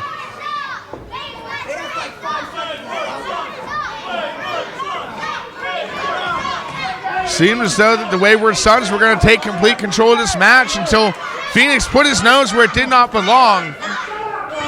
And that's what he's been doing for months.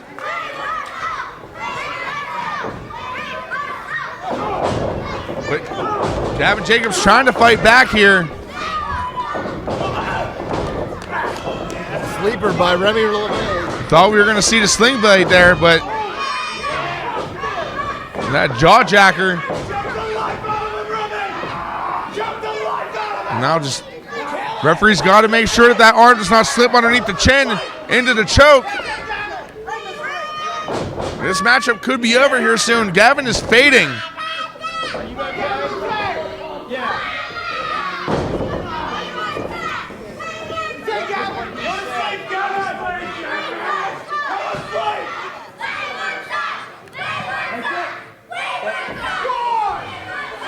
Checking hand drops for a second time, but Gavin's still in it.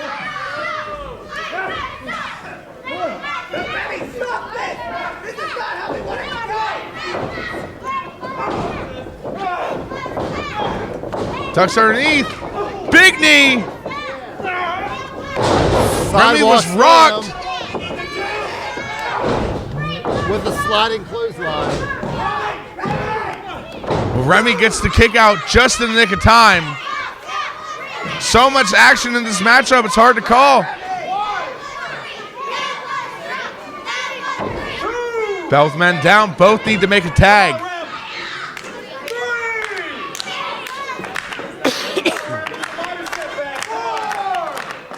And that's why I love tag team matchups there, Nick. You could possibly see 4 different matches all inside of one. And this is tag team wrestling at its best. It is, and I'm excited to see the Wayward Sons finally get their shot against the Reaper's Law. Double clothesline after the double headbutt, and again, they both need to make a tag.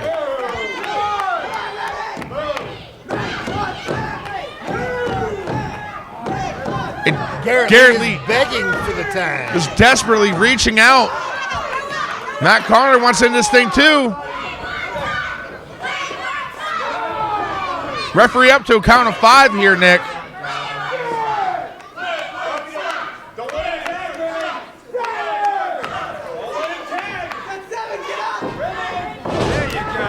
And Garytt Lee is tagged in. Clothesline.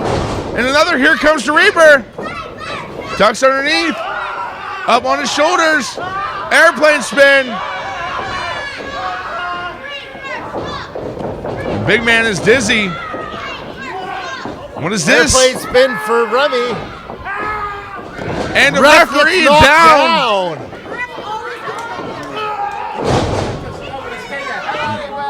Northern Lights suplex into the bridge. Phoenix. And again, just inserting himself where he does not belong. I'll tell you what, Phoenix has definitely proven that he can be a key player for this tag team. As Sean Phoenix holds him. But Garytt Lee ducks, and Phoenix is out. That's a double hit to Phoenix. What is this? I think that means they're fired. Cutter! Cutter to Remy. And Reaper turn around. Double knee strike.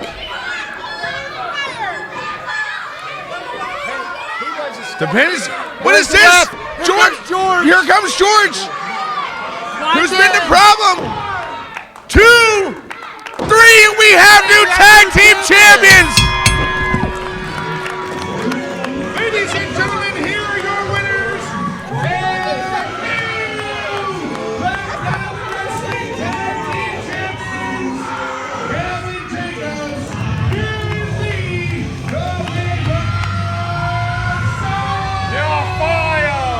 And the Wayward Sons have dethroned the Reaper's Law.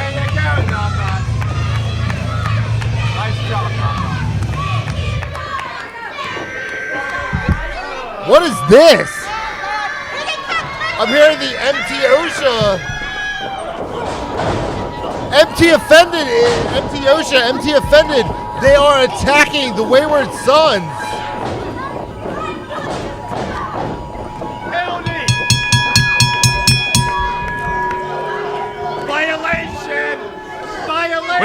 What is this? Ronnie Starks is bringing his own referee in the ring. With the Royal 8 Cup. That is the Royal 8 Cup. With the Royal 8 Cup, that means that the MT Offended gets a title shot whenever they want.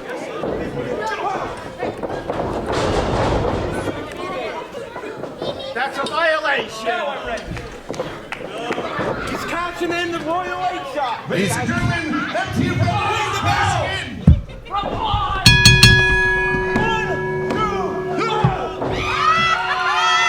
Gavin Jacob is kicked out. Are you kidding me? MT Offended has cashed in the Royal 8 Cup for a guaranteed championship match for the tag team titles, but only gets a 2 count and sandwiched with a cutter of his own.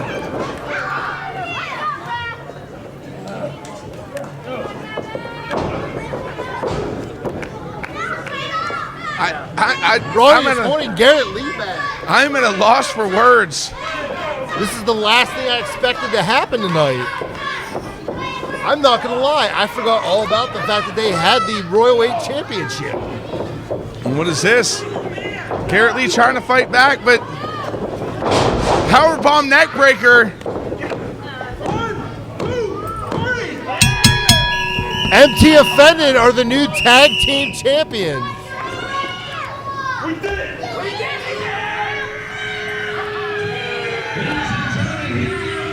They waited to strike. BDW Wrestling Tag Team Champions, Dan Sandwich, Justin Gang,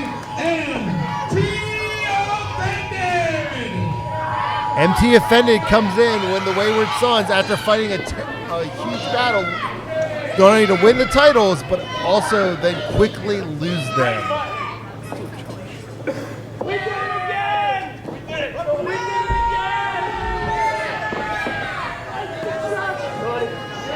Did you agree with this?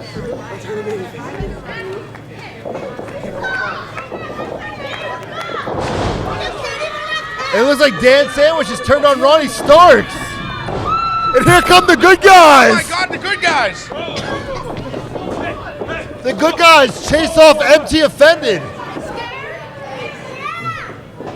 What was that about? They used Ronnie for... Apparently they have noticed that Ronnie Starks has turned on them for being... I thought you guys liked Dan, you want to talk? What the hell? You run around here acting like we don't see your bullshit. That's what you get, Starks. You picked the wrong team to run with. He said he was for both.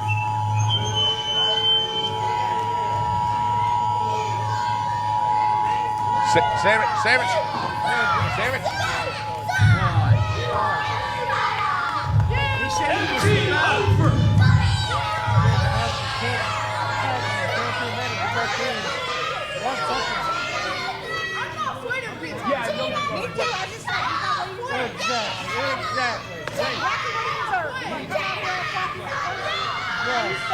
Exactly. He said he was for both.